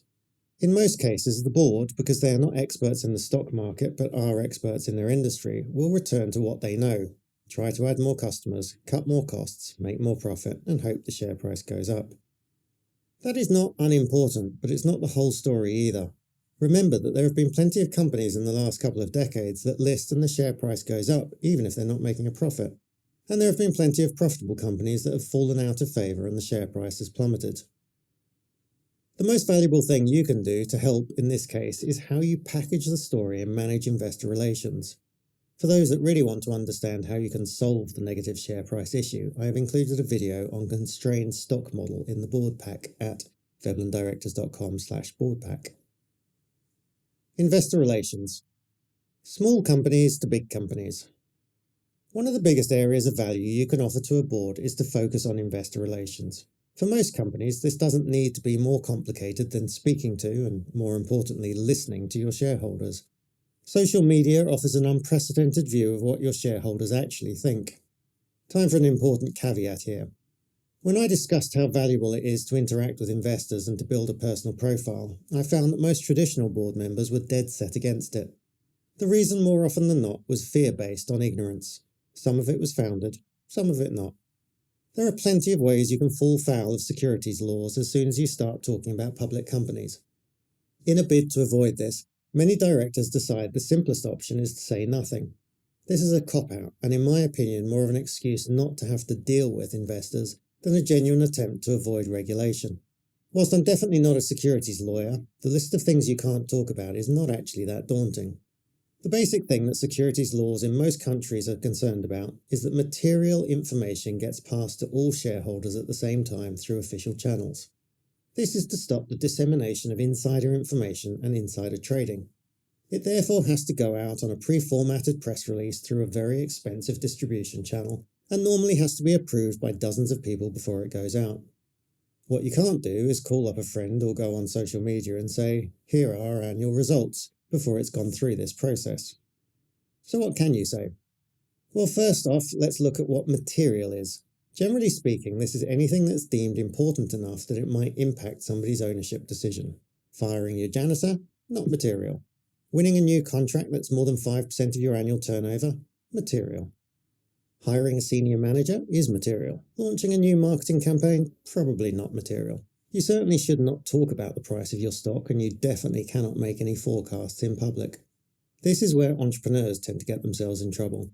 As a private company talking about how great business is, it's the default communication standard, so it can come as a shock to have to rein it in when you go public. I found many directors use this fear of saying something wrong to not engage at all. Whilst I think this is wrong-headed, it creates a huge opportunity for you as the new board member. If you are the person at the board who is happy to talk to and, more importantly, listen to investors, and then provide to the board genuine insights into what they're thinking, that is hugely valuable. As well as social media, each country has a series of investor forums that can be gold for information on what investors are thinking. Again, some words of caution. Internet forums are weird places with some weird people. You need a thick skin to go in there, as they will hold no punches if they think you're doing a bad job. However, in the past, with companies whose boards I've sat on, by reading what our investors were posting, we were able to make several changes to the way we reported information to make sure things which were obvious to us were being more clearly communicated to others. It is human nature to get defensive when someone is trashing you and your company in the forums or socials, but absolutely do not engage. You're not Elon Musk. You don't need to troll people for fun. Bite your tongue, focus on what you can learn, and rise above it. Because most board members of small cap stocks are likely to be exec directors and pretty focused on the day-to-day running of their business, they can be quite dismissive of investors because they don't really understand them. By talking to your investors, big and small, you can learn valuable data that can shape the way you decide strategy at board level. Hiring a board member on merit. I've touched on this earlier, but now we're looking at it from investors' perspective. It deserves looking at again. And it deserves looking at again because what I'm arguing is counterintuitive and provokes the most criticism. But bear with me. Right now you want a board seat, but to understand what a board is looking for, you need to be thinking like they would. You need to think like a board that is considering a new board member. I think we can all agree that we should want the best, most experienced, most qualified person on the board. But apart from the obvious fact that best is subjective, just because someone was the best on another board doesn't mean that in this company, this culture, this stage of the corporate journey, they will be the best again. Let's take Warren Buffett. There are not many people out there with his knowledge, experience, and connections. Theoretically, if you could afford him, he would likely be the best board member ever, the Michael Jordan of boardrooms. Unless you're in a fast-growth tech company, for example. Warren is famously not a huge fan of tech, and as a fast-growth tech startup, you need to make some quick decisions and make some bet-the-company moves. No offence to the Sage of Omaha, but we're not really appealing to his strengths here. And just because he's one of the wealthiest men in the world does not mean he will invest in your company. In fact, I'm quite certain he would not. So it's quite possible he's not actually the best board member for your company. Now, let's say, even though Warren is less than ideal in this context, you still want him on the board, and because this is make-believe time, he begrudgingly agrees. But you still need funding. You reach out to a well-known tech investor who likes your space, and after a few discussions, this investor decides they will invest. In fact, they love your business. Not only will they invest the full 10 million you're raising now, they're willing to invest 100 million in the future to see you really maximize your potential. What a win! Ain't make-believe time fun. But they will of course need a board seat. After all, they want to oversee and protect their investment. You're not going to pass up this opportunity, so you readily agree. The money goes into the bank, you begin scaling up the company, and the date of the next board meeting quickly comes around. As you walk into the room, you see Warren Buffett reading the prospectus of a company 1,000 times bigger than yours and wondering to himself why he's here. And next to him, you see a 10-year-old girl playing Roblox on an iPad. Before you can ask, your CFO, Chief Financial Officer, informs you that the 10-year-old girl is the board representative and the daughter of your main tech investor. In this scenario, who is the best board member? Who is the most valuable to you? Warren's very successful playbook for success will not work in your startup environment, and whilst the 10-year-old might not share many insights at a board meeting, your future access to funds is solely dependent on her being on the board and remaining happy. This may seem like a crazy example, but it illustrates a very important point that you need to keep in mind. The most valuable thing you as a board member can provide to a business is almost always capital or access to capital. Even if companies don't need investment, it gives them options, and options are everything. If you're still tied to the idea that board members should have 20 years of experience and directors' certificates and have written a thesis on good corporate governance, then you're missing the biggest point. You can be valuable to a board if you can help them unlock access to capital. For some boards, that might be adding a 10-year-old girl. And here we come back to diversity.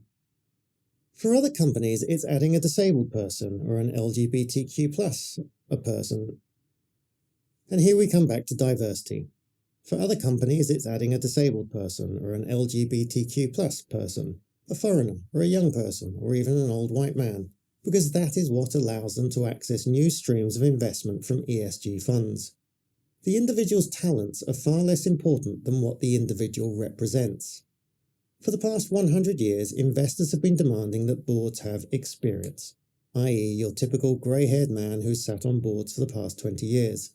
Companies had to add these people to the board to get access to the capital they needed. It had nothing to do with the individual's talents or contribution, and everything to do with what the individual represented. Were they hired on merit? More and more investment funds have mandates that mean they're no longer able to invest in companies that don't have diverse boards. That means that the most valuable person on the board is not the one with the MBA, the director's certificate, and all the technical knowledge. It's the person that allows them to access the ESG fund. And that could be you, today, being a token board member. Does that matter? Well, that's for you to decide. Remember, we're not looking for your dream board job, we're looking to get you your first paying board seat. It's not the final destination, it's just a stepping stone. And if it happens to be well paid, high status, and gets you much needed experience, does it actually matter if they're not really interested in your contribution and opinions? You're on the bottom of the ladder, and the only way is up. I've lived in Asia for more than 20 years, and as a Caucasian male, I'm very much a minority. For an Asian board trying to demonstrate to investors that they're serious about diversity, hiring me might be a useful step. Being a token representative on their board might not be an ideal board position for me, but if I was at the beginning of my board career, it's one I would have leapt at. As you can see, diversity on boards is not a Western problem. The topic comes up all over the world, as investors recognise they want fresh thinking on boards. Which brings us back to this idea of thinking internationally. Everyone is diverse somewhere. Use that to your advantage. It's a small world after all, and the last step is never what you expect.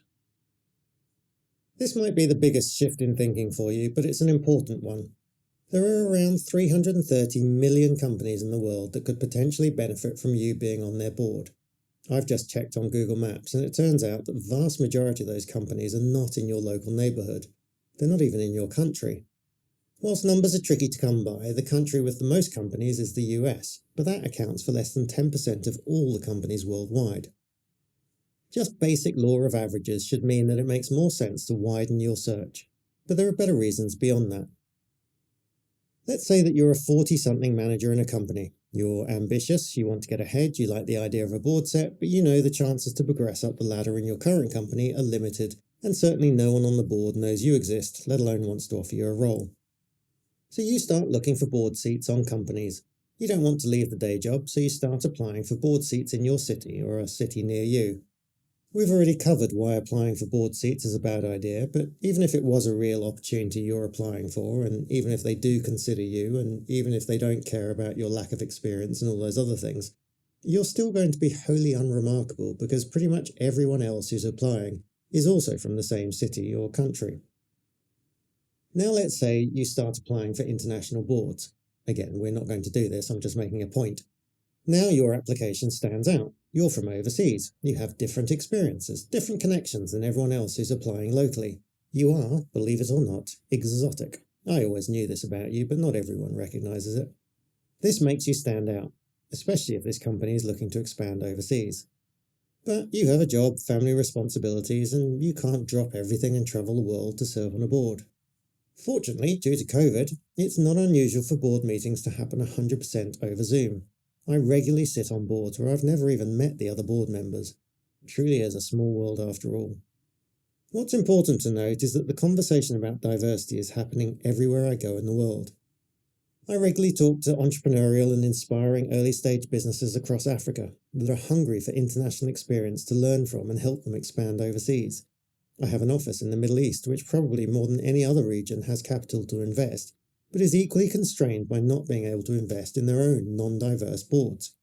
And here in Asia, if we look at countries like Japan, which have traditionally prided themselves on not having foreigners on boards, but have recently changed laws to make sure companies have at least 2 non-execs on their biggest companies. A big part of this whole idea is to understand that other people can see value in us that we can't see. Don't underestimate how valuable your background and your geography might already be to the right company. Deeper dive. Vicky Sylvester, navigating the boardroom labyrinth. Initial foray into board governance. Vicky Sylvester's professional path began in social care, a journey that later led her to the educational sector and eventually to co-founding a successful family-owned training company. Despite her achievements, Vicky entered the world of board governance with little to no prior experience. Her initial venture into board roles marked the beginning of a significant transformation in her professional outlook. Embracing voluntary board roles for growth. Vicky engaged in various voluntary board roles from 2007 to gain diverse experience and develop new skills, including becoming the chair of governors at a local school, independent governor at a university, and vice chair of an education organisation.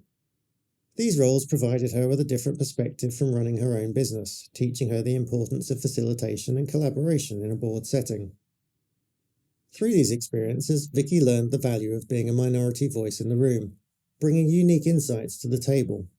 These roles were crucial in her transition from an operational leader to a strategic board member, helping her understand and adapt to the dynamics of board governance. Understanding boards meant nothing to me when I started our business. I had absolutely zero experience. My voluntary roles came about because I was convinced there had to be a better way of doing things. If you think something could be done better, then step up and make a difference. Voluntary roles were really important because they gave me a different experience from being in my own business. In a voluntary role, you learn that you're not the driver, you're a facilitator. This move was strategic, allowing her to immerse herself in diverse governance cultures. Developing strategic acumen. As Vicky's involvement in board roles deepened, so did her understanding of the intricacies of governance. She recognised the importance of bringing a unique perspective to the table, often being the minority voice in discussions. Being in a room with unfamiliar people, especially where the dynamics are constantly changing, can initially feel uncomfortable. I realised this discomfort was a learning opportunity and a chance to contribute uniquely. Now I try to be the minority in a room. It means I'm bringing something that nobody else in the room can bring. This ability to offer fresh insights was not just beneficial for her personal growth, but also for the organisations she served. Her approach to governance was marked by a commitment to ethical practices and a keen awareness of the evolving business landscape. Championing good governance and diversity. Vicky's journey in the boardroom became synonymous with strong ethical governance. She leveraged her position to advocate for diversity and inclusivity in decision-making processes. Her experiences underscored the need for board members to be adaptable, forward-thinking, and open to learning from every situation. The real benefit of ESG lies in its holistic approach. It's not just about looking good on paper. It's about genuinely creating a positive ripple effect. When you commit to the right practices, you naturally attract more customers and foster a more committed workforce. It's about building a proactive, positive culture where everyone feels they're contributing to something meaningful. The pandemic and global challenges have shifted investor attitudes significantly towards ESG. There's a growing realization that investments should not only yield financial returns, but also contribute positively to society and the environment. If a company is doing the right things, it's more likely to attract customers and employees. As a board member, you can influence the ESG policy. Impactful leadership and future aspirations. Today, Vicky stands as testament to the transformative power of strategic board involvement. Her focus has consistently been on driving positive changes within organisations, emphasising the role of board members in shaping future business trajectories. Vicky continues to champion the needs for ongoing personal and professional development, recognising that the challenges of modern governance require continuous learning and adaptation. Hiring winners and losers. A further note on hiring, as it is so critical both to the companies you advise but also as to why the apprentice programme is so effective. When I was a young entrepreneur, I had a mentor of sorts who ran a very successful below-the-line marketing agency. I was a struggling entrepreneur and had just made a very expensive hire that turned out to be a complete disaster. I remember asking my mentor, who had about 500 staff, how to recruit good people, and she shared with me her story. When she first started out, she would hire on instinct. Normally within the first few minutes of an interview, she had made up her mind. The rest of the conversation was just a waste of time. In this way, she had found some incredible people. People that had joined her at the lowest positions in her organisation, been loyal and hard-working, and were still with her and in her senior management team today. However, it wasn't particularly consistent, and at least half of the people she had hired didn't work out. As the company grew, hiring people that didn't work out became more and more costly, and she decided that she needed to learn about recruitment. She learnt that best practice was to have multiple people involved in the hiring decision, and to compile a list of good questions that really got to the heart of what people had done and achieved in the past. This process took a lot longer, but felt a lot more professional. Made her existing employees feel like they had more of a say, and made a lot of sense. But the results were not great. After a couple of years, when they had analysed who had worked out and who had failed, they discovered that it was about the same ratio as before, but the extra time taken was costing the business.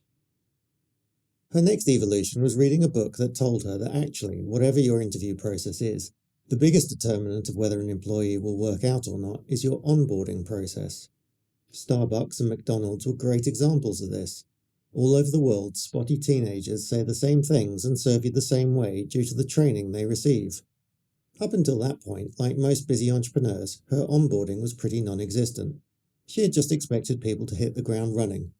But now she realised that without a decent onboarding process, she was setting up her employees for failure. She brought in the heads of all her departments, they got rid of weeks of interviews, and instead they built a kick-ass 3-month onboarding process for all new hires that would help them find their way around this dynamic organisation, would train them in the values of the company, exactly what was expected of them, and how they could thrive in this environment. Everyone agreed they wished they had had this when they joined. However, after a couple of high-profile hiring disasters, they did yet another analysis and discovered, it made no difference. Everyone felt like it should work, but actually some people turned out to be winners and others turned out to be completely out of their depth. As I sat and listened to this story, it all made perfect sense what she was saying, but I was keen for her to get to the secret I could learn from her. She leaned forward and said, basically, it's all rubbish. Some people work out, some people don't. It's impossible to know who will, so write bad hires off as the cost of doing business. Not really what I wanted to hear, and I know that there will be people reading this outraged and claiming that they have a perfect hiring record. It's something I've mulled over a lot during the hundreds of people I have hired over the years. I realised I too had a perfect hiring record when I worked at UUNet WorldCom, the #1 internet service provider, at the height of the dot-com boom. As a young network operations manager of an incredibly fast-growing company, I had to hire lots of people. And I did, and they were great. But it turns out there's a huge difference between hiring people when you work at one of the most attractive companies in the world to work for and have basically unlimited resources. Plus, by the time I actually got to interview candidates, they had been vetted by the recruitment company, then our internal HR team, then they ended up on my desk, and I basically hired based on whether they would be fun to work with on the night shift. And they were. Looking back, quite a few of them were basically useless, but we were growing so fast and needed bodies, so I think at that point it would have been nearly impossible to be fired. In fact, I made some pretty epic and costly mistakes in my job and kept getting promoted, so that kind of proves the point. Yes, I had a 100% hiring success rate, but if I'm honest, so could anyone.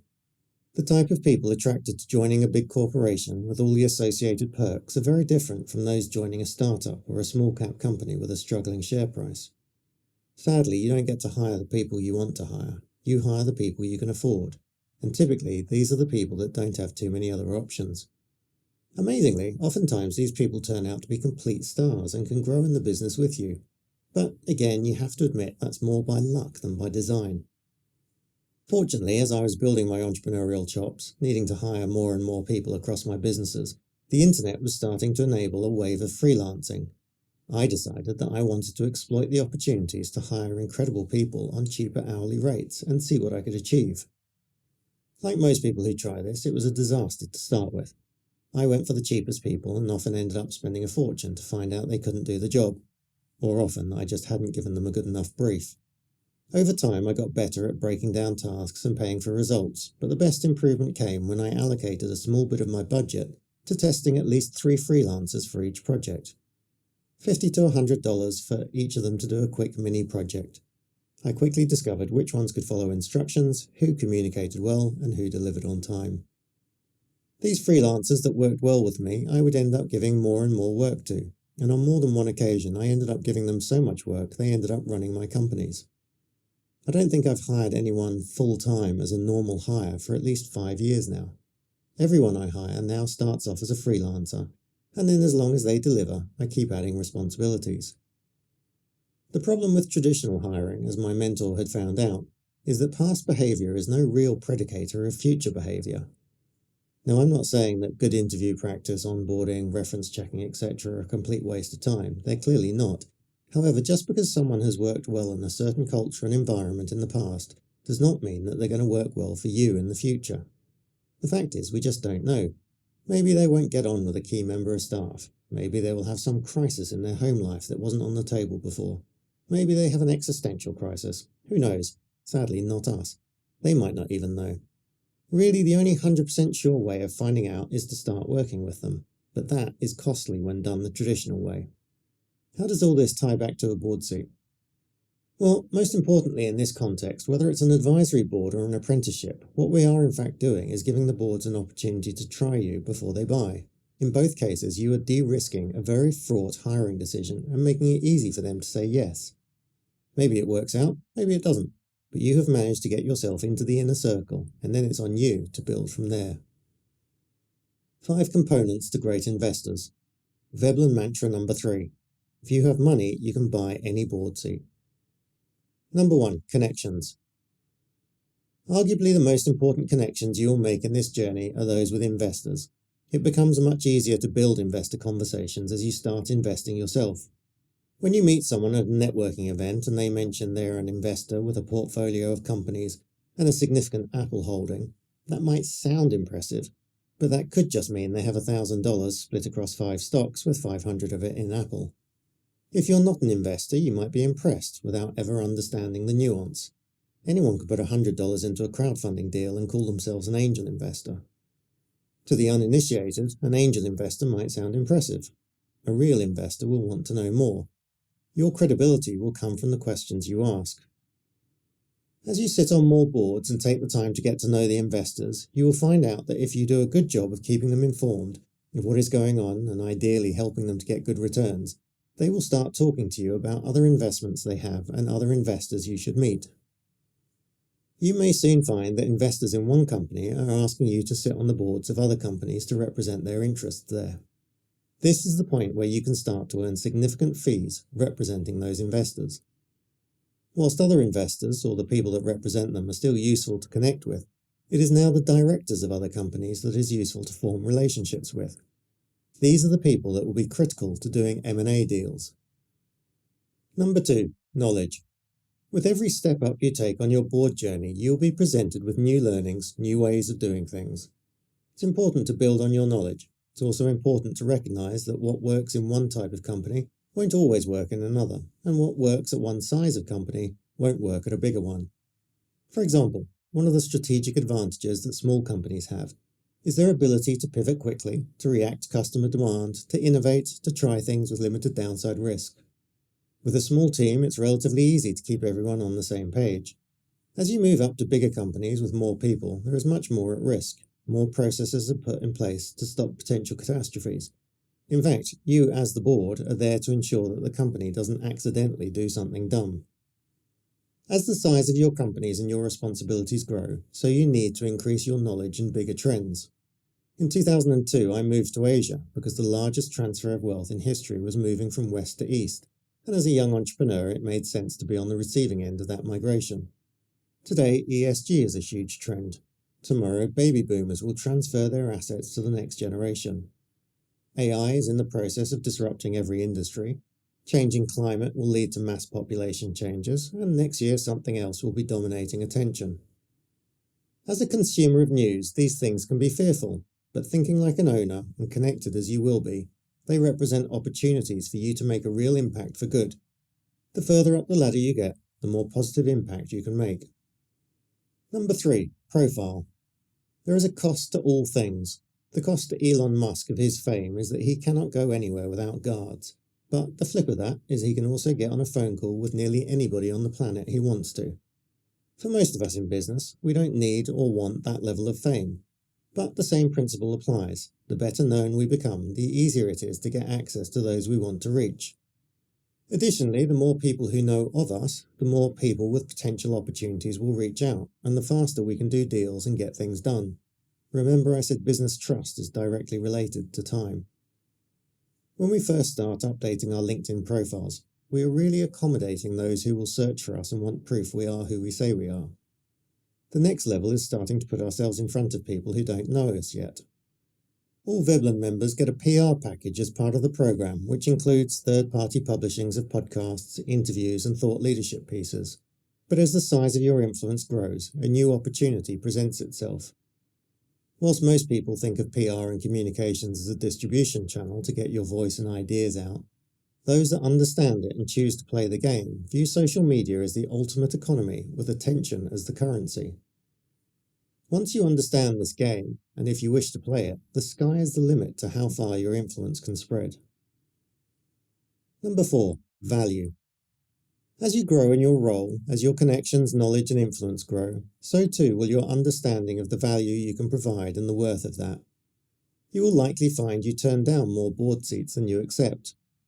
As you become a great board member, your interest will only be in roles where you will be challenged but where you know you will meet incredible people and help make maximum impact. You don't need to be a financial whiz or a deep-pocketed investor or an authority on international M&A. You just need to be able to call one at the right time and have them present a solution to your board. As your reputation for getting stuff done grows, so the people who get stuff done will want to work with you more.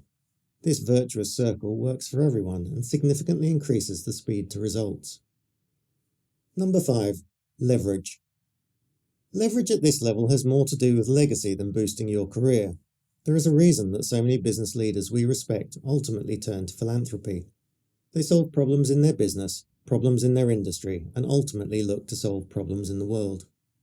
When you've reached a point where you have incredible resources at your fingertips, not just your personal wealth, but companies, organizations, even governments that are willing to work with you, applying these resources to build just another company ceases to offer the intellectual stimulation it once did. Applying those resources to something truly meaningful can make the biggest difference in your life and those of others less fortunate we share a planet with. The trick here is not to wait until you have everything ready to get started. Just like your board career, you need to get started before you're ready. The great game beyond the game, from advice to aware. Advise, apprentice, achieve. The levelling up you take as you get more experience, more connections and more knowledge. Aware is the final level in the game. It is where you really understand all the games that are being played. You don't need to have a seat to have control, and you can see how 1 + 1 now equals 5. It's where you start to play chess with companies to create more value. You will have a certain detachment from the businesses, but it allows you to see just a little bit into the future, and you can position yourself where you need to be. When Elon Musk or Sir Richard Branson can create multiple billion-dollar businesses across multiple industries, you have to recognize that they are playing at a different level from us mere mortals. To create a company that gets to 1 million in revenue is already pretty special. 100 million is an achievement that 99% of entrepreneurs will never hit. 1 billion is truly exceptional. To be able to replicate that multiple times in multiple industries suggests a level of insight that is unbelievably rare, and certainly much rarer than the multiple talking heads and journalists who have never created a business in their lives, explaining everything they think that the CEO is currently doing wrong. You and I might never reach those lofty heights, but it's important to know they exist. When it comes to deal making, you are either the one playing or the one being played. It's fine to be played, but make sure you're doing it deliberately. Structuring deals. Learning how to do M&A, mergers and acquisitions, transactions is well beyond the scope of this book, but can be a critical way to add value to boards and grow the companies and shareholder value that you are representing. Most M&A actually ends up destroying shareholder value because of the vast complexities of trying to merge companies, cultures and systems. If you would like to know how to do it well, I suggest you Google my business partner Jeremy Harbour, who's been teaching small business M&A strategies for nearly 20 years and who has taught me the most on this subject. How to get the dream board job. I mentioned at the beginning of this book in the disclaimer that this book is designed to get you your first board seat, not your dream board seat. If you have aspirations of getting a board seat on Tesla, Coke, IBM or Adidas, you're not going to get that seat through what you learn in these pages. However, there is definitely a clue to it in this investor section. The fact is that most big company boards do not have a lot of turnover. Decisions about who joins are not made quickly, and so your chances of getting a board seat by rocking up and knocking on the door are pretty remote. Whilst not easy, there is a relatively simple way to get on the board of a bigger company. The simplest way to get onto the board of a big company is to have your own company acquired by them and make a board seat a condition of ownership. So for example, if my objective was a seat on Meta's board, I would have to create a cool tech company, then I would need to convince them to buy me. Easy, right? No, but I never promised easy. The way I would do it is to start cannibalizing either its members or its advertisers. When I became a big enough pain in their backside, it's easier for them to acquire me than to fight me, and it is at that point I can sacrifice some of the cash of the purchase for a seat on the board. There is a slight flaw in this plan, of course. Creating a cool tech company big enough to even show up on Meta's radar is a 1 in a million long shot. If you don't have time to try a million different options, you could potentially fast-track this model by joining the board of a company that is already growing and achieving this. Use outside investors to give you control, keep growing and sacrifice short-term profit for the growth required to annoy Zuck, and then be the person that structures that deal, including the seat for you. But as you'll see in the next section, if you've already got adept at leveraging board seats to structure multi-million/billion-dollar deals, you might discover you actually want to spend less, not more time in the boardroom. The boardroom irony, turning down millions. And here's the irony. When you get really good at this whole boardroom game, when you've started to fully comprehend the game beyond the game, when you're able to see 1, 2 or more chess moves ahead, then suddenly everyone will be clamouring to have you on their boards, and you won't want to sit on any of them. At that point where you could create the most value and charge the highest fees, you'll realise that it's much easier just to hire someone else to sit on boards for you to represent your interests, while you focus on strategy behind the scenes. I guess irony can be pretty ironic sometimes, said Buck Murdoch in Airplane 2. The beginning. The premise of this book was very simply to show you that not only is a board seat achievable for you, it can be a lucrative and constructive way for you to make a real impact in the world. You may have noticed a theme throughout this book was to think like an owner. This was deliberate. This journey starts and ends with you. So many people that I talk to with regard to the Veblen program have resisted thinking about board seats in the belief that it won't work for them because they're too old, too young, the wrong gender, colour, industry, job title, not physically able to travel, etc. Hopefully you have seen that it is definitely not impossible. In fact, it's very possible. You now have the blueprint on how to get there. What it needs is for you to take the first steps, to do something each day. The Boardroom Blueprint is a simple but effective way to get onto the board ladder and use it to significantly enhance your career. Like anything, although it might be simple, it requires work. As you'll have read, it is relatively easy to use these techniques to get your first board seat, but it's on you to do a good job once you have the role. That desire to do a good job can only come from you. Fortunately, if you've taken the time to read this far, then I'm guessing you're someone committed to learning and growing, and that is the most important thing. As you've seen from some of the stories shared, there is nothing holding you back. What you currently see as your biggest disadvantage may actually be one of the biggest values to the right board. As promised, I'm going to include some gifts to help you on the journey. The gifts are to ensure you don't procrastinate on what I believe will be the most game-changing, career-altering action you can take. People procrastinate for two reasons. They don't know the next step, or they're afraid of the results. In this board pack for you at veblendirectors.com/boardpack, you will find a version of the first 30-day challenge that our members work through. Although some of you will get your first board seat in those 30 days, most will find it builds the foundation you need so that over the next 30 days you can start to have the really important conversations to secure that first seat or seats. I'm also going to include a bunch of other goodies that I've mentioned throughout the book. You have the tools, you have the blueprint, no more excuses. Now, where were we in the board meal? Back in the restaurant, the sound of slightly raised voices from your table snaps your mind back to the task in hand.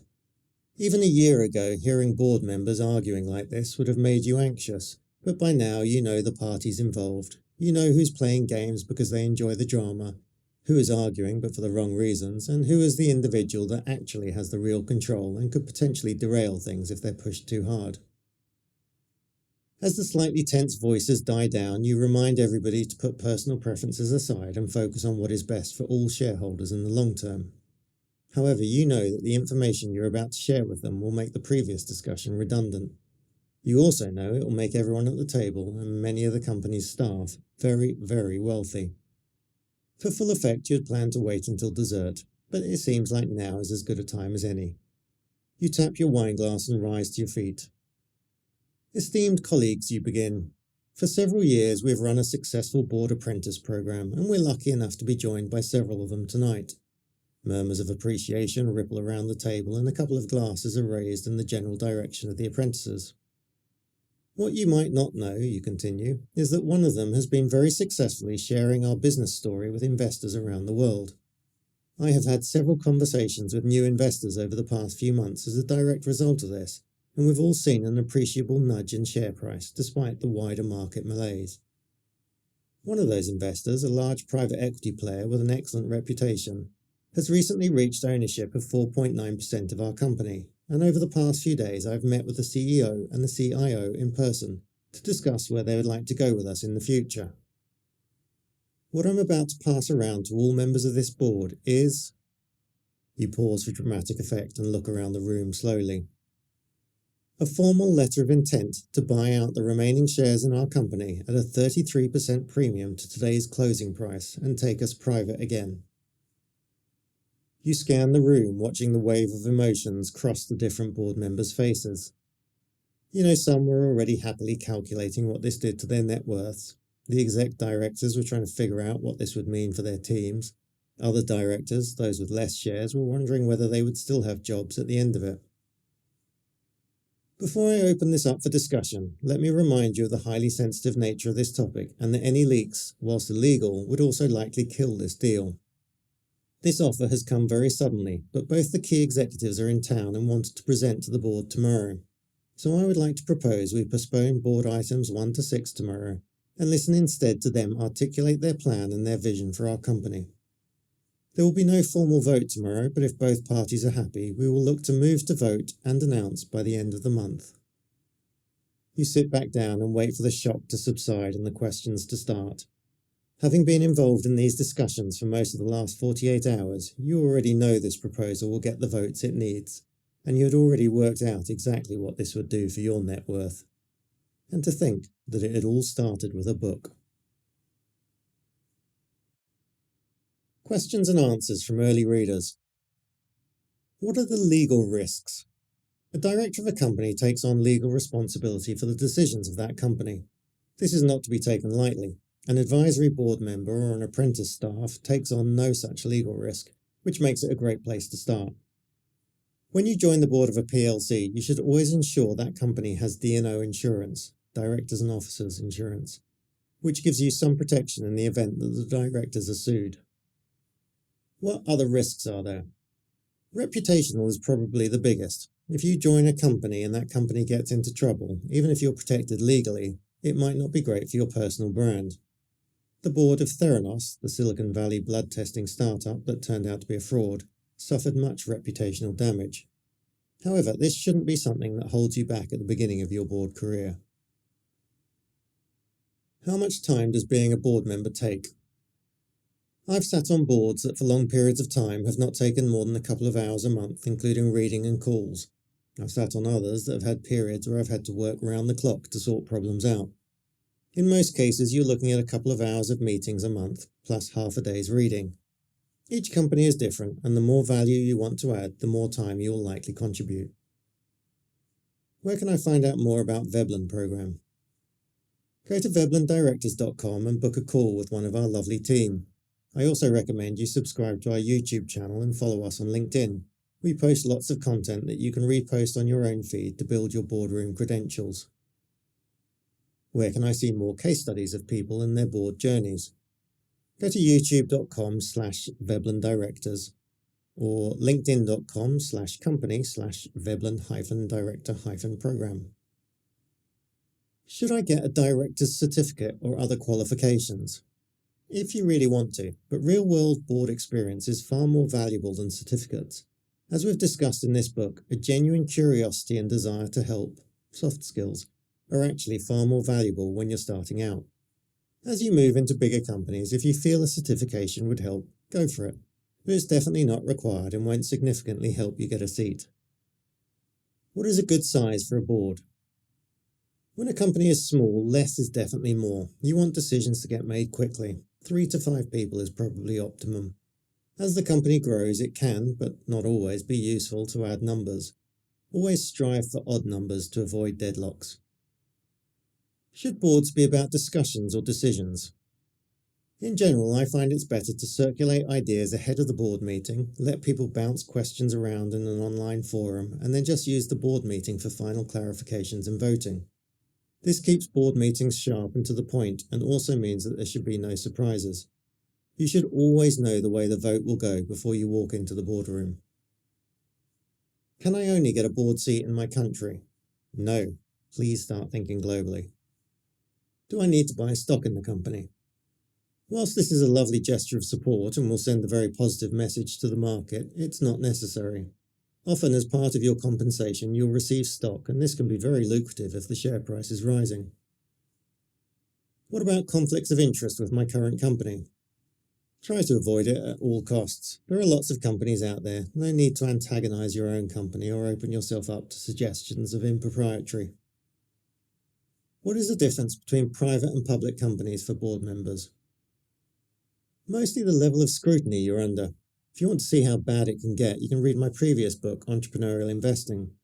PLCs typically have more investors, and that means more demands on the business. It's great when it's going well, but can be tough if the share price is declining. In the US, which is highly litigious, there can also be lots of lawsuits, which are never fun. Some of our Veblen members join private boards as a stepping stone and then decide that they're happy to stay private. But if you really want to hit the big leagues, PLCs are where it's at. Can this really be achieved in 60 days? Absolutely. There'll be some people who won't have even finished this book before they'll have realised exactly who in their network they need to talk to and how to pitch them. Several Veblen members have done this within days of joining and realising how they could add value to boards. For others, they feel they need to get all their ducks in a row and want to update their profiles and do some more learning before they reach out. But if you follow the process laid out in this book and come at it from the angle of helping a business out rather than furthering your own personal goals, then there's absolutely no reason why within a month or 2 from now you can't be updating your LinkedIn profile with board member. Get your copy of the Veblen Board Pack. Go to veblendirectors.com/board pack.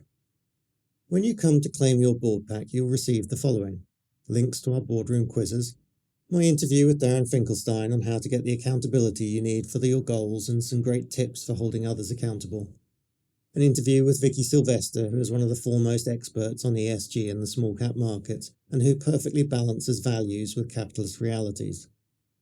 Veblen founding member Miranda Kennedy shares a simple and very successful way to reach out to founders and secure your first board seat.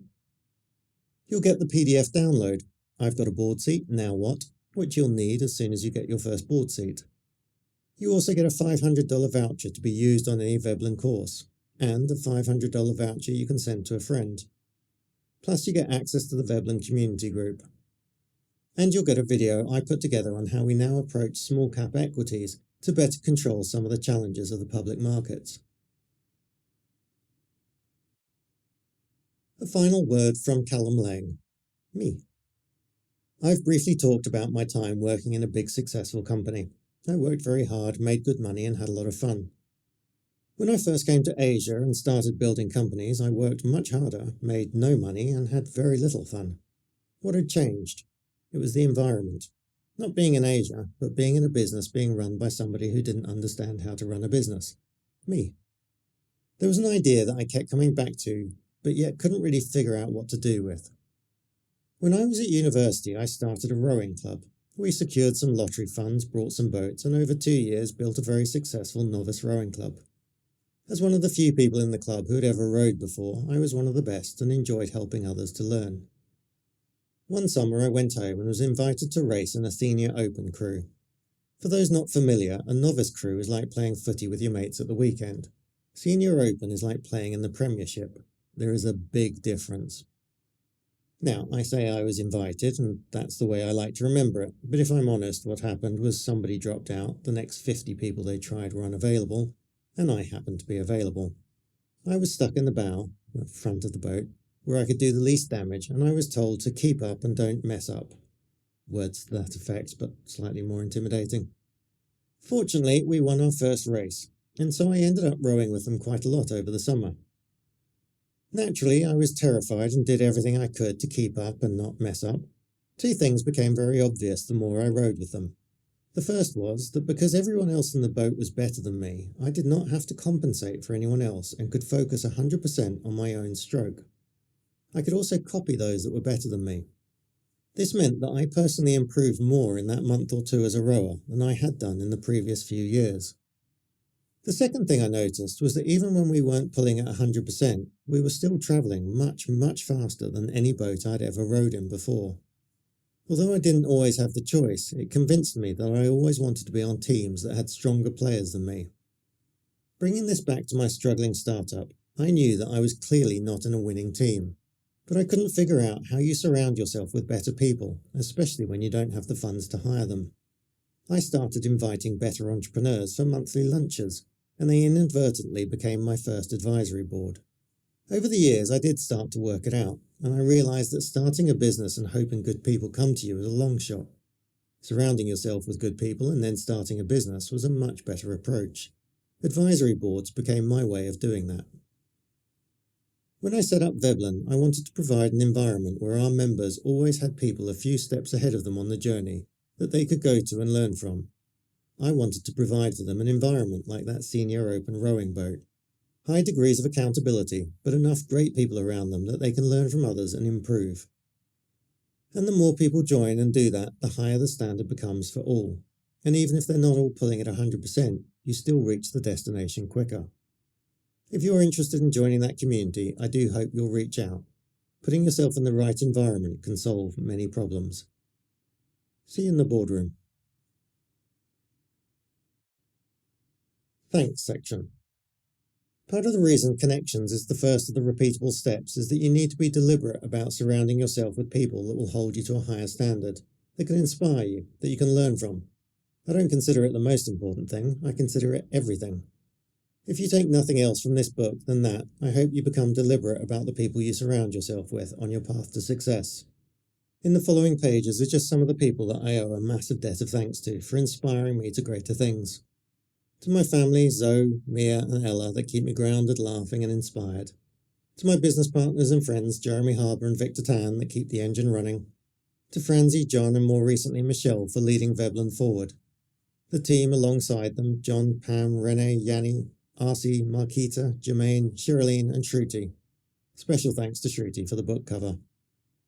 Plus all the experts who so generously donate their time to help Veblen members. To the Unity dealmakers, Charlotte, Muriel, Susan, Wayne, Alex, Jeriel, Jess, Dina, Sam and Paul. To my case studies, Marissa, Agrasut, Ralph White and the amazing Vicky Sylvester who has served alongside me on the board for many years. To my own accountability buddies in Brains Trust, Martin Jimmick, Ian Grundy, Daniel Priestley and Paul Dunn. To Debs Jenkins and Lisa for whipping this book into shape. To all the other board members I've sat alongside over the years, I've learnt from you all, even if the lessons weren't easy to swallow. Many thanks. And to all the Veblen founding members who inspire me every day.